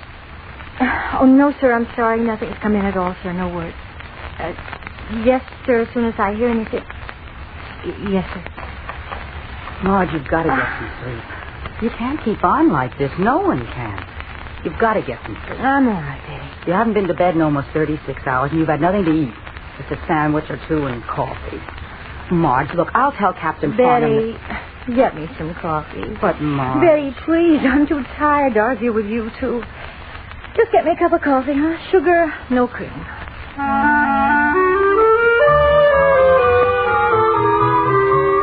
Time became something I'd read about in books.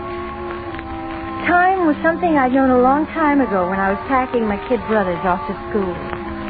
Time was a clock I punched at an aircraft factory in New Jersey. Time was reveille and mess call and retreat and task. But not the switchboard stretching to my right and left. Not those flashing lights. Not the constant... Frankfurt Military Post. Frankfurt Military Post. Frankfurt Military Post. Frankfurt Military Post.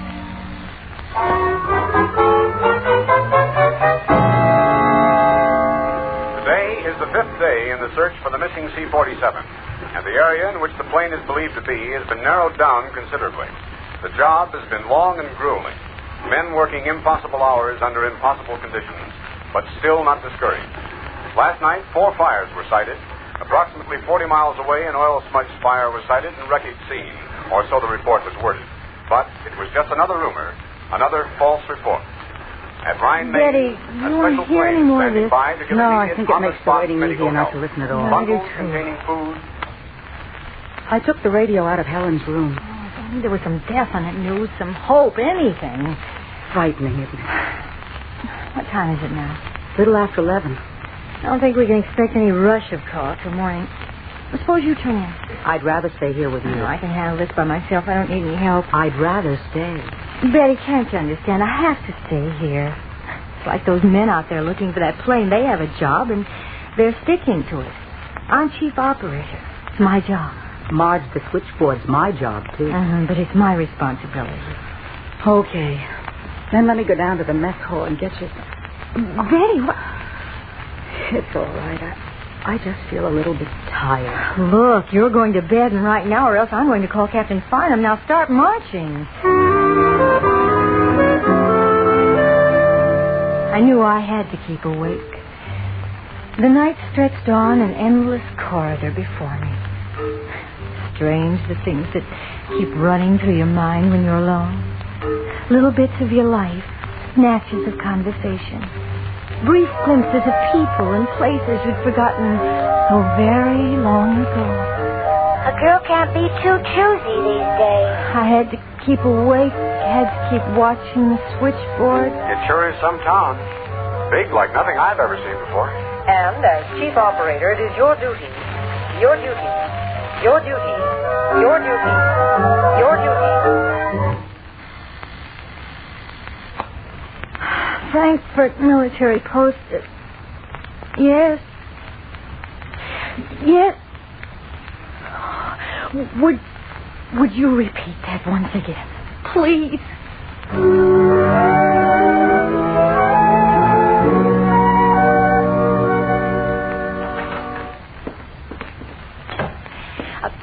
Helen. Let me alone. I don't want to talk to anyone. Please go away and let me alone. Helen, it's me. It's Marge. Marge? You heard that? Yes, just now. About Bill? About the plane? It's not just another room. No, Helen, no. They found the plane near the Swiss border on the side of a mountain, and they found the plane, and Helen, they think everyone's all right.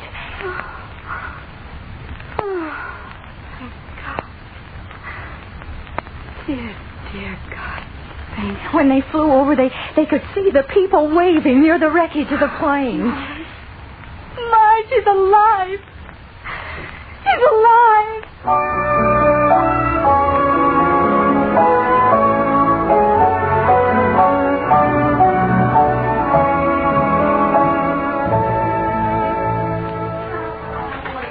Attention.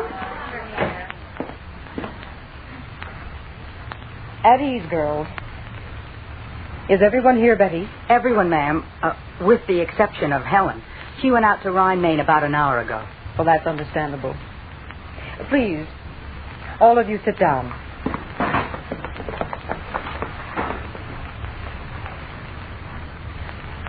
I just wanted to thank you all personally for your help during the recent emergency. All of you collectively, and particularly Corporal Marge Millen.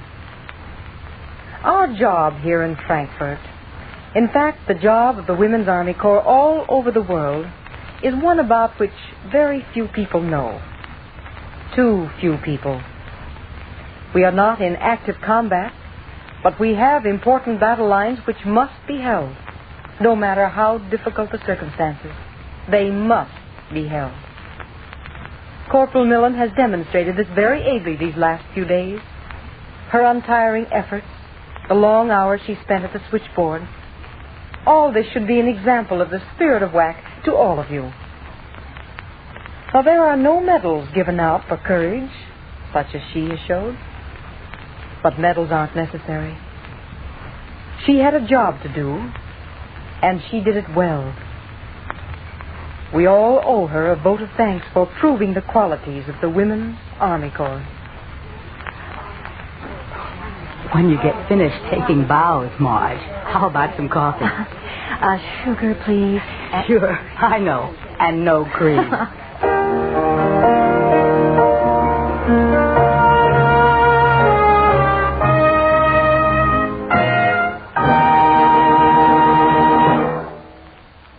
Here's a message for you young women who have just graduated from high school. There's a future for you in Air Force Blue. Yes, an important future in the exciting places of the world.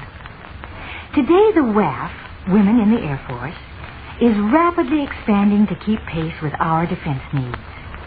Now, if you are between the ages of 18 and 34 and can qualify, enlist in the WAF, Women in the Air Force, and join the many patriotic American women who are serving their country on the Air Force team. You are needed to fill an important job in the service of your country.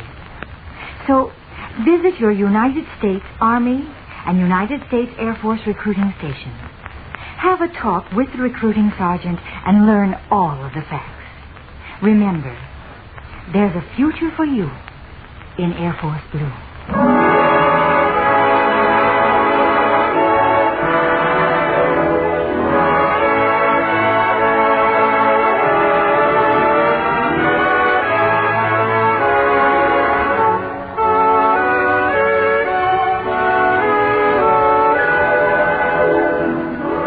This has been another program on Proudly We Hail, presented transcribed in cooperation with this station by the United States Army and United States Air Force Recruiting Service. This program featured a cast of outstanding players. This is Kenneth Banghart speaking and inviting you to tune in this same station next week for another interesting story on Proudly We Hail.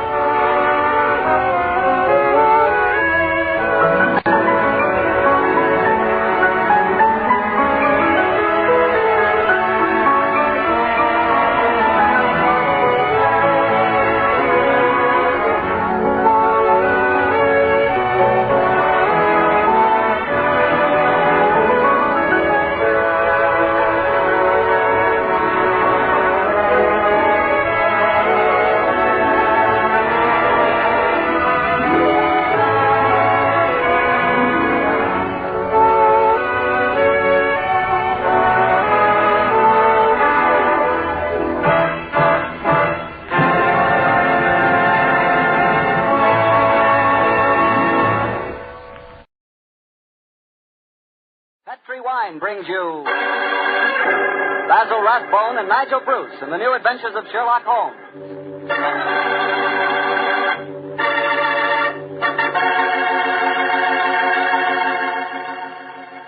The Petrie family, the family that took time to bring you good wine, invites you to listen to Dr. Watson tell us another exciting story about his good friend, that master detective, Sherlock Holmes.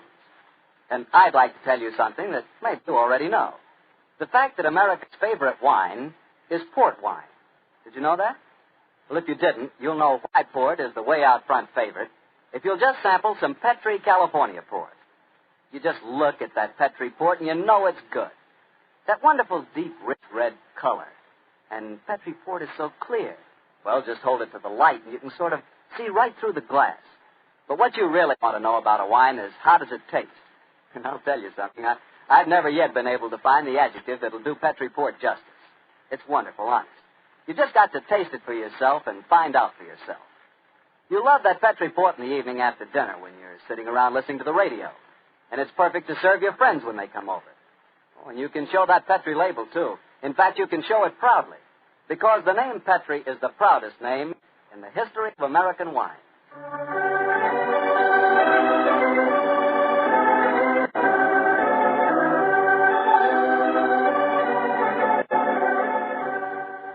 And now I'm sure our old friend Dr. Watson's ready for us, so let's go in and join him. Come in.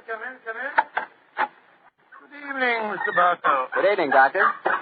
Well, the puppies seem very happy tonight. Yeah, tonight, yes, but you should have seen them this afternoon. I doubt if there were two more frightened little dogs in the whole of California. Willie, now you control yourself. What happened, Doctor? Well, I took them for a walk on the beach.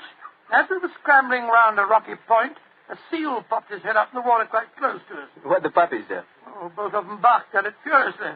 And the seal? Blew a few bubbles and then barked right back. I don't know what the world's speed record is for short-legged dogs, but I'm sure they broke it. You know, Doctor, I'll have to join you on one of those afternoon strolls of yours. You always seem to be having such exciting adventures. Oh, and talking of that, how's about tonight's new Sherlock Holmes adventure? Well, I'm all ready for you, my boy. In fact, I was looking over my notes on the case just before you arrived.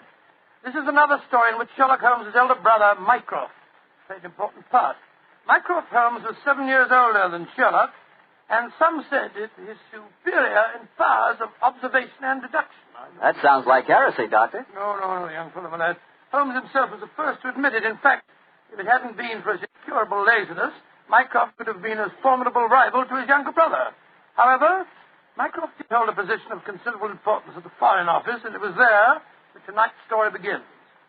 It was in the winter of 1899, and Mycroft Holmes, after a gourmet's lunch, was reclining full length on a leather settee. His eyes were closed, his hands were folded across his stomach, and his breath came rhythmically. A cynic would have declared that Mycroft Holmes was taking an after-luncheon snooze. But Mr. Holmes' secretary, a gentleman by the name of Gardner, was a realist. He tapped on the door discreetly. Then he rapped on it. And still there was no response, so he opened the door and entered.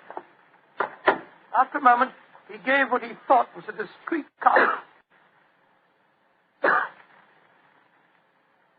Mycroft Holmes opened his eyes and folded his hands and said, Found it, Gardner. Must you come in here and bark at me so soon after lunch? I'm sorry, Mr. Holmes, but I thought... You thought that as I was lying down with my eyes closed that I must be bored, and so you came galloping in. Oh. Well, what do you want? There's an old lady outside, sir. She insists on seeing you personally. I've tried to get rid of her, but... What's her name? Mrs. Hudson, sir. Mrs. Hudson? Huh. Show her in, Gardner. Show her in. Very good, sir. Undoubtedly a message from young Sherlock. How are you, Mrs. Hudson? Oh, good day, Mr. Holmes. I'm sorry to interrupt you, but I won't take up much of your time. Sit down, won't you? Don't leave us, Gardner. I may need you in a few minutes. Very good, sir. Now, Mrs. Hudson, what's the message? Message, sir? Didn't my brother send you with some message that he was afraid to entrust to the ordinary channels? He's always so confoundedly dramatic. Oh, bless your heart. No, sir. I've come to you with a little problem of my own. I didn't like to bother Mr. Sherlock Holmes with it. He's been so busy lately, and he's looking very tired. So you came to me. Oh, delightful. I thought you wouldn't mind, sir. You've always been so nice and friendly to me. Pure laziness. It is less effort to keep an old friend than to make a new enemy. But tell me your problem. Well, it's really my sister's problem, sir. She keeps a boarding house at 14 Kensington Gardens Square in Bayswater. And she's convinced one of her boarders, a man who has a room on the first floor back, she's convinced that he's a birdman. And what in heaven's name is a birdman? Do you know, Gardner? No, sir. I can't imagine. Oh, it's like a werewolf, gentlemen, except that the man turns into a bird. Oh, come now, Mrs. Hudson. Oh, I know it sounds daft, but my sister's in a dreadful state. Of course, I've been with your brother long enough, sir, to know that such things are nonsense. But how can I prove it to her? What reason does your sister give for holding a strange belief? She keeps finding pigeon feathers in the room. Now, the man doesn't keep pigeons, sir. My sister knows that for a fact. Has she found any traces of scattered food on the window ledge? None, sir. No signs of any pigeons, except the feathers. My sister's a wee bit fey, Mr. Holmes. She's the seventh daughter of a seventh daughter, and you know what that means. Just the same, she's not imagining things, sir. She's shown me the feathers herself.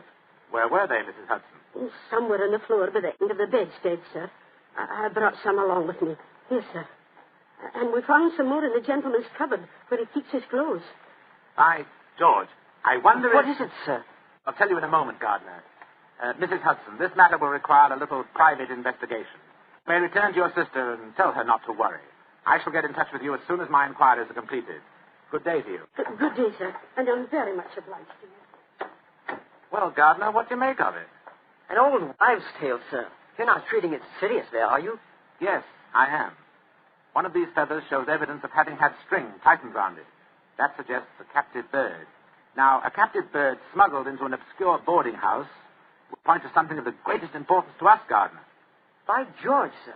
You mean carrier pigeons? Exactly. And remember that we're at war, and that the Boers have obtained several important and highly confidential secrets of ours lately. We know there's a leak somewhere. This requires an active investigator who can work with discretion. Now, I could work with discretion, but I don't feel too active at the moment. I have it. I want you to write this letter to my brother. Disguise your hand, use plain, cheap notepaper, and don't sign the letter. He won't be able to resist that combination. Are you ready, Gardner? Yes, sir. Very well, then. My dear Mr. Sherlock Holmes, we know of your proposed investigation of the tenant in the first floor back at 14 Kensington Gardens Square. We warn you, as you value your life, keep away from it.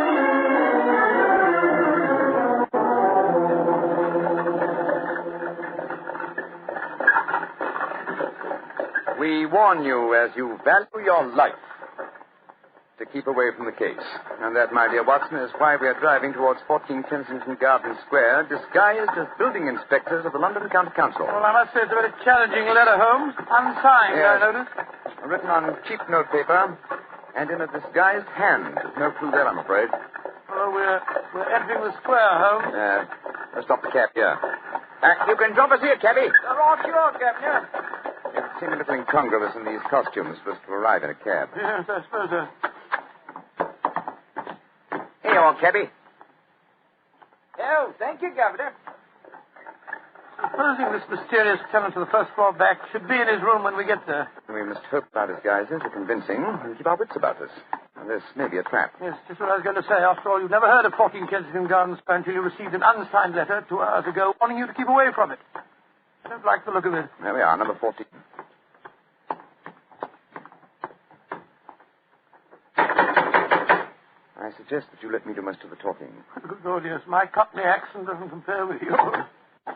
Who do you want to see? We're from the London County Council, we are. We've had complaints about a leaky gas jet in the first floor back. Oh, that's Mr. Green's room. He ain't home. Well, that don't matter, my dear. We'll go up and take a look. Come on, Bertie. Right. You are, Alfie.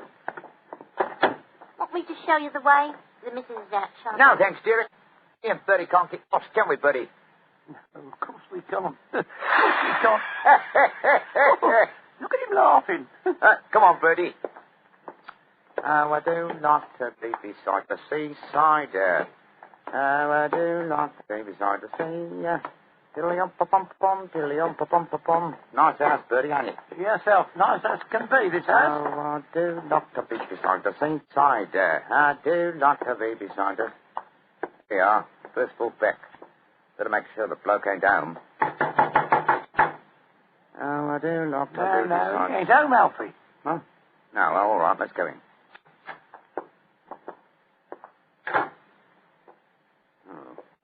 So this is the mysterious room, eh? Well, it looks perfectly ordinary, doesn't it? Yes, a pressing example of the squalor of boarding house life. Hello.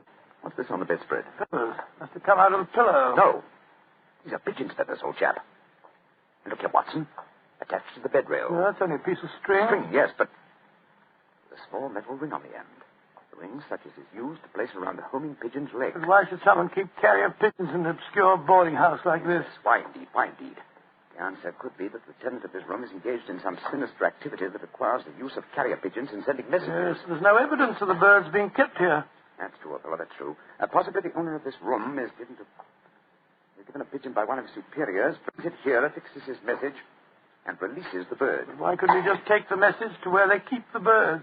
Well, in that way, he would run the risk of being picked up with dangerous and incriminating messages on him. What kind of skullduggery involves the use of carrier pigeons, you suppose? We're at war with the Boers in South Africa, Watson. What could be more logical than that a spy in their pay should be using this method to smuggle important information out of the country? By Jove, yes, Holmes, I wouldn't mind being... Somebody coming. Look out. Who are you? What the devil do you think you're doing in my room? Well, my name's Bertram, and I come here to look at your gas pipes. Don't lie to me. Who are you? It's like I say, Captain, my name's Bertram, and I come from the London County Council. Very well, then. If you won't tell me the truth, perhaps this revolver will make you change your Look mind. here, Captain, look here, Captain. Grab his revolver, Watson. Yes, right. Holmes, where were you? I slipped behind the door as this gentleman opened it. Yeah, me, sir. Your overcoat coat seems extraordinarily well filled with chest, doesn't it? Why not slip it off? Yeah. It's a bit warm in here. Let me alone. Joe, you were right, Holmes. He had a pigeon under his coat. Yes. See if you can catch the bird, will you, old chap? All right, here. Come on, Pidgey. Come on, little fella. Come along, Pidgey. There he comes. That's it. Look at the little fella. Snuggled up on my arm. Friendly little fellow, isn't he? Yes, Look out, Watson. The gentleman's revolver. He's going after it. When I get it out... A beautiful uppercut, Holmes. I'm afraid he'll be unable to talk to us for some time. How fortunate he told us where the message was hidden before we indulged in this little set, What do you mean? Didn't say anything about a message? No, not verbally, but I was watching his reflection in the mirror as he entered the room. His eyes first glanced at this top drawer on the dresser here to see if we touched it. It was obviously the most important spot in the room. Let's see. Here we are. A message already rolled up and in its container. Oh? What does it say, Holmes? It's in code, which is not surprising, but I don't think it will be very difficult to decipher. Yes, and when you've done that? Then, my dear fellow, I shall compose a code message of my own and persuade this pigeon to lead us to its master.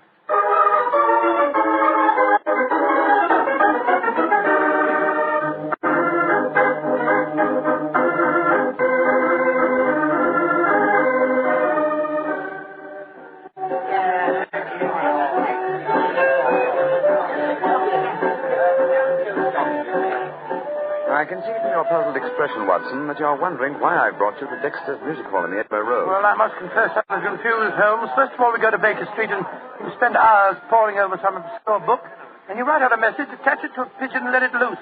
Now you bring me here. I hate to question you when you're working, but I should be glad if you'd give me some idea of what's going on. Of course, old chap. At times I must seem confoundedly mysterious, I'm sure. Here's the situation. The obscure book I was studying was a table of ciphers. I was trying to decode the message we found in the room on the first floor Well, bed. obviously you succeeded, or we wouldn't be here. Yes, the key word was Louis Botha, the name of the Boer leader. The message was a report on the number of troops now in training at Aldershot. Then you were right. We're mixed up with a ring of enemy agents. Obviously, old chap. So I kept the original message and composed another using the same code and dispatched it by carrier pigeon. Well, what did you say in your message? Meet me tonight, 8 o'clock, table number 3 at Dexter's Music Hall. What made you choose this place as a rendezvous? Well, I happen to know that it's a common meeting place for world characters.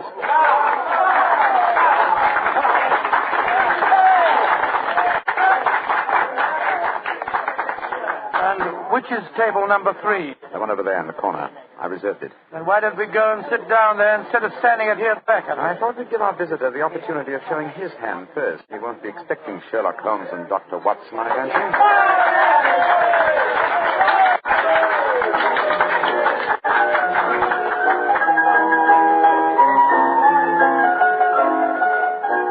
Good Lord, look at this woman coming on to sing.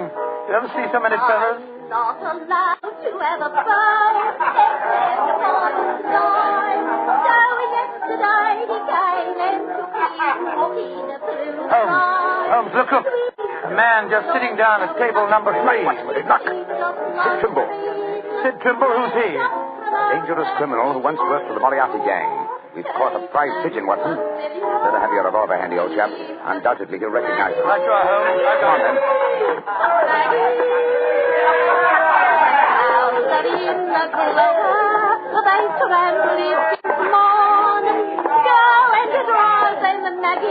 I'm so glad you're able to keep your appointment, sir. Sherlock Holmes. It's a trap. Don't try any tricks. I've got a revolver here, Sid. How'd you like this table in your face? Oh! Watson, you didn't shoot him, did you? No, he knocked my hand. The revolver went off. The shot went wild. I swear it did. Yes, of course. Look at the wound. There are no powder burns. The shot was fired from some distance. Holmes, he's dead. Out of the way! Out of the way, please. Now then, what's going on here? Constable, this man has been killed. Yes, but it's easy to see who did it. Well, I didn't, but Constable, if that's what you're thinking. Oh? Then why are you standing here with a smoking revolver in your hand? Come on, you're under arrest. But you can't arrest me. I'm Dr. Watson, and this is Mr. Sherlock Holmes. I don't care if you're the King of Siam and the Bishop of London himself. You're under arrest, and I'm taking you both to Scotland Yard.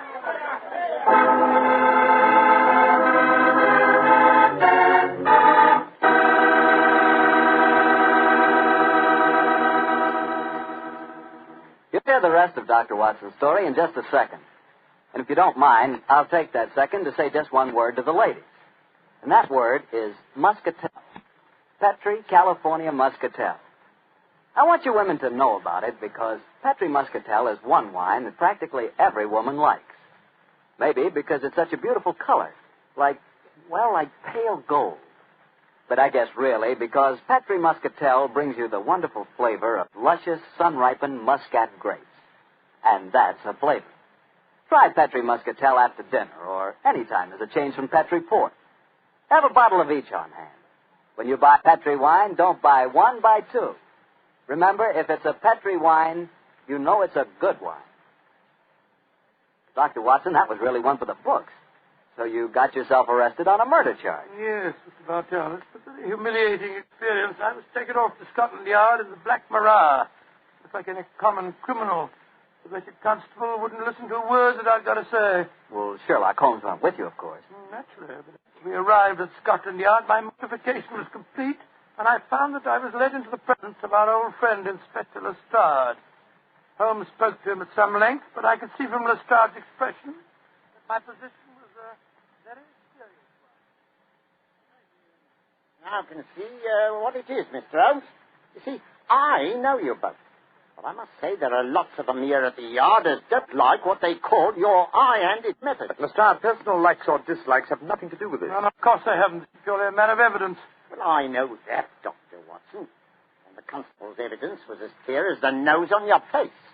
The dead man was shot through the head, and you were standing in front of the body with a drawn revolver But, my in your dear hand. Lestrade, there were no powder burns on the wound. Yeah, that's what you tells me, Mr. Holmes. But I'll have to wait for the official report on that. The police surgeon's examining the body now. You understand, gentlemen, I'm not saying I'm sorry that Sid Trimble is dead. He's been a thorn in our side for a good many years. In fact, here's the police surgeon now. Dr. Hendricks, this is Mr. Sherlock Holmes and Dr. Watson. How do you do? How do you do, gentlemen? I'm a great admirer of you both, and I'm sorry to see you in such a very unfortunate plight. Thank you, Doctor. What were your findings, Dr. Hendricks? Well, I just extracted the bullet, Lestrade, and I'm very much afraid it's the same make and caliber as the one missing from Dr. Watson's revolver. Yes, but that doesn't prove that I fired the fatal shot. The 45 Colt's a very common weapon, Doctor. It proves nothing. Dr. Hendricks, as I was just saying to Inspector Lestrade before you came in, the only fact that show my friend guilty would be powder burns on the wound, thereby proving that the bullet had been fired from close range. I entirely agree with you, Mr. Holmes. Then, as there were no powder burns... But there are powder burns, Mr. Holmes. What?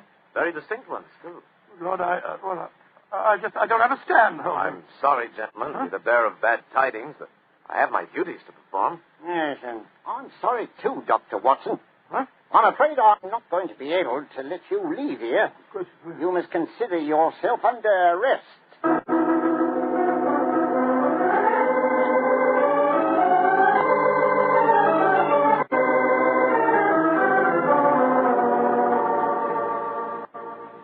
Holmes, I never felt more despondent in my life. Oh, cheer up, old chap. Well, how can I?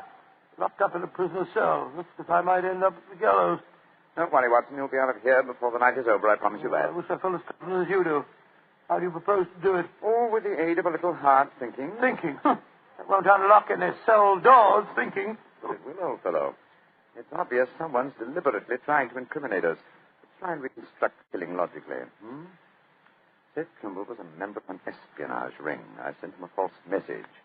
After he'd left to keep the appointment, one of his colleagues trailed him to the music hall and killed him before he could betray anything to us. Yes, that's undoubtedly the way it happened. The powder burns, Holmes. How do you account for them? There were none just after the shot was fired. We know that. And yet Dr. Hendricks assures us that there are very distinct powder burns now. May we come in, gentlemen? Yes, of course you can, Dr. Hendricks. Oh, hello, Lestrade. Yes, I thought we'd come and chat with you, Doctor. Oh, that's very nice of you, gentlemen. Yeah, not a bit of it, Doctor. You know, it hurts me to see you in here, and that's a fact. And I can't bear to see a fellow medico in such plight without coming in to see what I can do to help Watson. Yeah. You're very quiet, Mr. Holmes. Am I, Lestrade? I was thinking. You see, what, old chap? Have it. You have what? The answer. You'll sleep in Baker Street tonight after all. Mr. Holmes, what are you talking about? The murder of Sid Trimble. The incriminating powder burns were obviously faked. Watson and I know that, whether you and Dr. Hendricks believe it or not. The question is, how were they faked? I think I have the answer. Dr. Hendricks. Yes, Mr. Holmes? If a blank cartridge were fired at the wound after death, it would produce powder burns, wouldn't it? Undoubtedly. Yeah, but who could have done that, Mr. Holmes? Ah, that's the point, Lestrade. Who had the opportunity? The constable who brought the body here. So, old chap. Huh? Also, you, Dr. Hendricks. That's perfectly true. Yeah. Well, I had the opportunity, too, Mr. Holmes. I spent half an hour in the morgue alone with the body when it first come in. Well, you've narrowed it down to 3 suspects, Holmes. I hope I don't hang before you find the real killer. Funny, Watson. Why, what? Mr. Holmes? The answer is simple, Lestrade. The powder burns were certainly faked by a blank cartridge. Now, if a blank cartridge fired into a wound, the wadding would have penetrated and distorted the wound. Yes, but supposing the person had removed the wadding from the blank, Mr. Holmes. Its effect would still be quite apparent to the police surgeon who removed the bullet. Am I correct, Dr. Hendricks? Entirely. The surgeon could not fail to identify the marks, Mr. Holmes. Exactly. Therefore, only one person could have fired that blank cartridge without detection. The same person who made the incision necessary to remove the cartridge would also remove all traces of the shot. You yourself, Dr. Hendricks. Holmes, I believe you're right. That's an ingenious theory, Holmes. Surely you're joking. Am I? Then how do you account for the pigeon feathers on the collar of your coat? The devil with you, Holmes? Here, come back here. Doctor! Constable! Contact Scott. Scotland Yard itself harboring an enemy agent. On my soul, Holmes, you've done it again. I must say you've got sharp eyes. I didn't see those pigeon feathers on Hendrick's collar. Confidentially, my dear fellow, neither did I. But Hendrick's guilty conscience knew they might be there. It was a shot in the dark, and I had to take it. If you'd spent the night in a prison cell, I should never have heard the end of it, I'm sure. Never.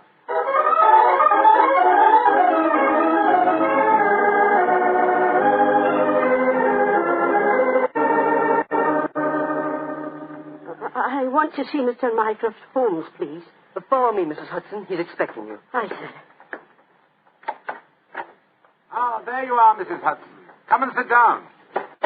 Oh, thank you, sir. I got your message and came over right away. In the first place, Mrs. Hudson, you may tell your sister that she needn't worry any more. I'm sure she'll find no more pigeon feathers in her room on the first floor back. No, sir, thank you. But she knows the fact, because the birdman left her yesterday for good. Some strange men came and took him away, and today he's let the room to a nice young commercial traveler. I'm really sorry to have bothered you with her trouble, sir. I'm very glad you did, Mrs. Hudson. Thanks to your information, an enemy espionage ring has been broken, and the British government is deeply grateful to you. You're always one for a joke, aren't you, Mr. Holmes? Well, I'm glad you're not angry with me. I'll be going now, sir. Just one more favor I'll ask before I go, though. Anything, Mrs. Hudson. What is it? Please don't tell your brother about this, sir. He'd be so angry with me for wasting your time.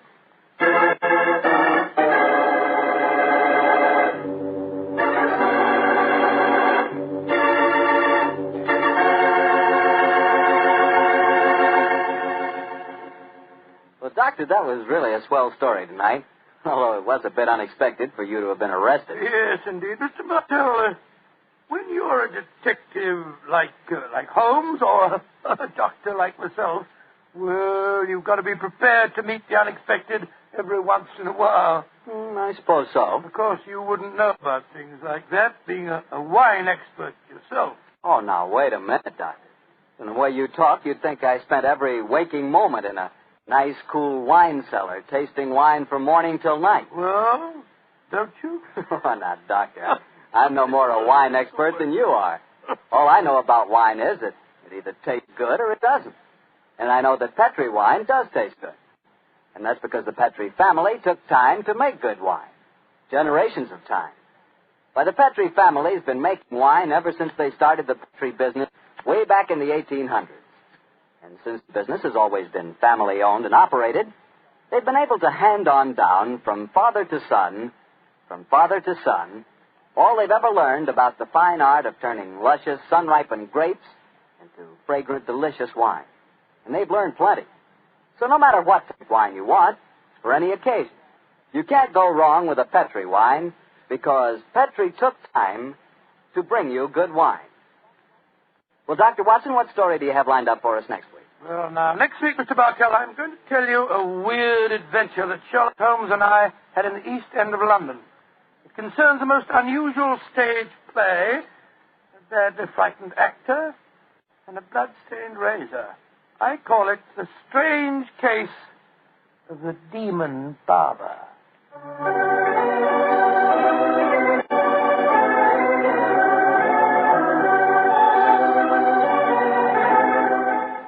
Tonight's Sherlock Holmes adventure was written by Dennis Green and Anthony Boucher and was suggested by an incident in the Sir Arthur Conan Doyle story, The Greek Interpreter. Music is by Dean Fossler. Mr. Rathbone appears through the courtesy of Metro-Goldwyn-Mayer, and Mr. Bruce through the courtesy of Universal Pictures, where they are now starring in the Sherlock Holmes series.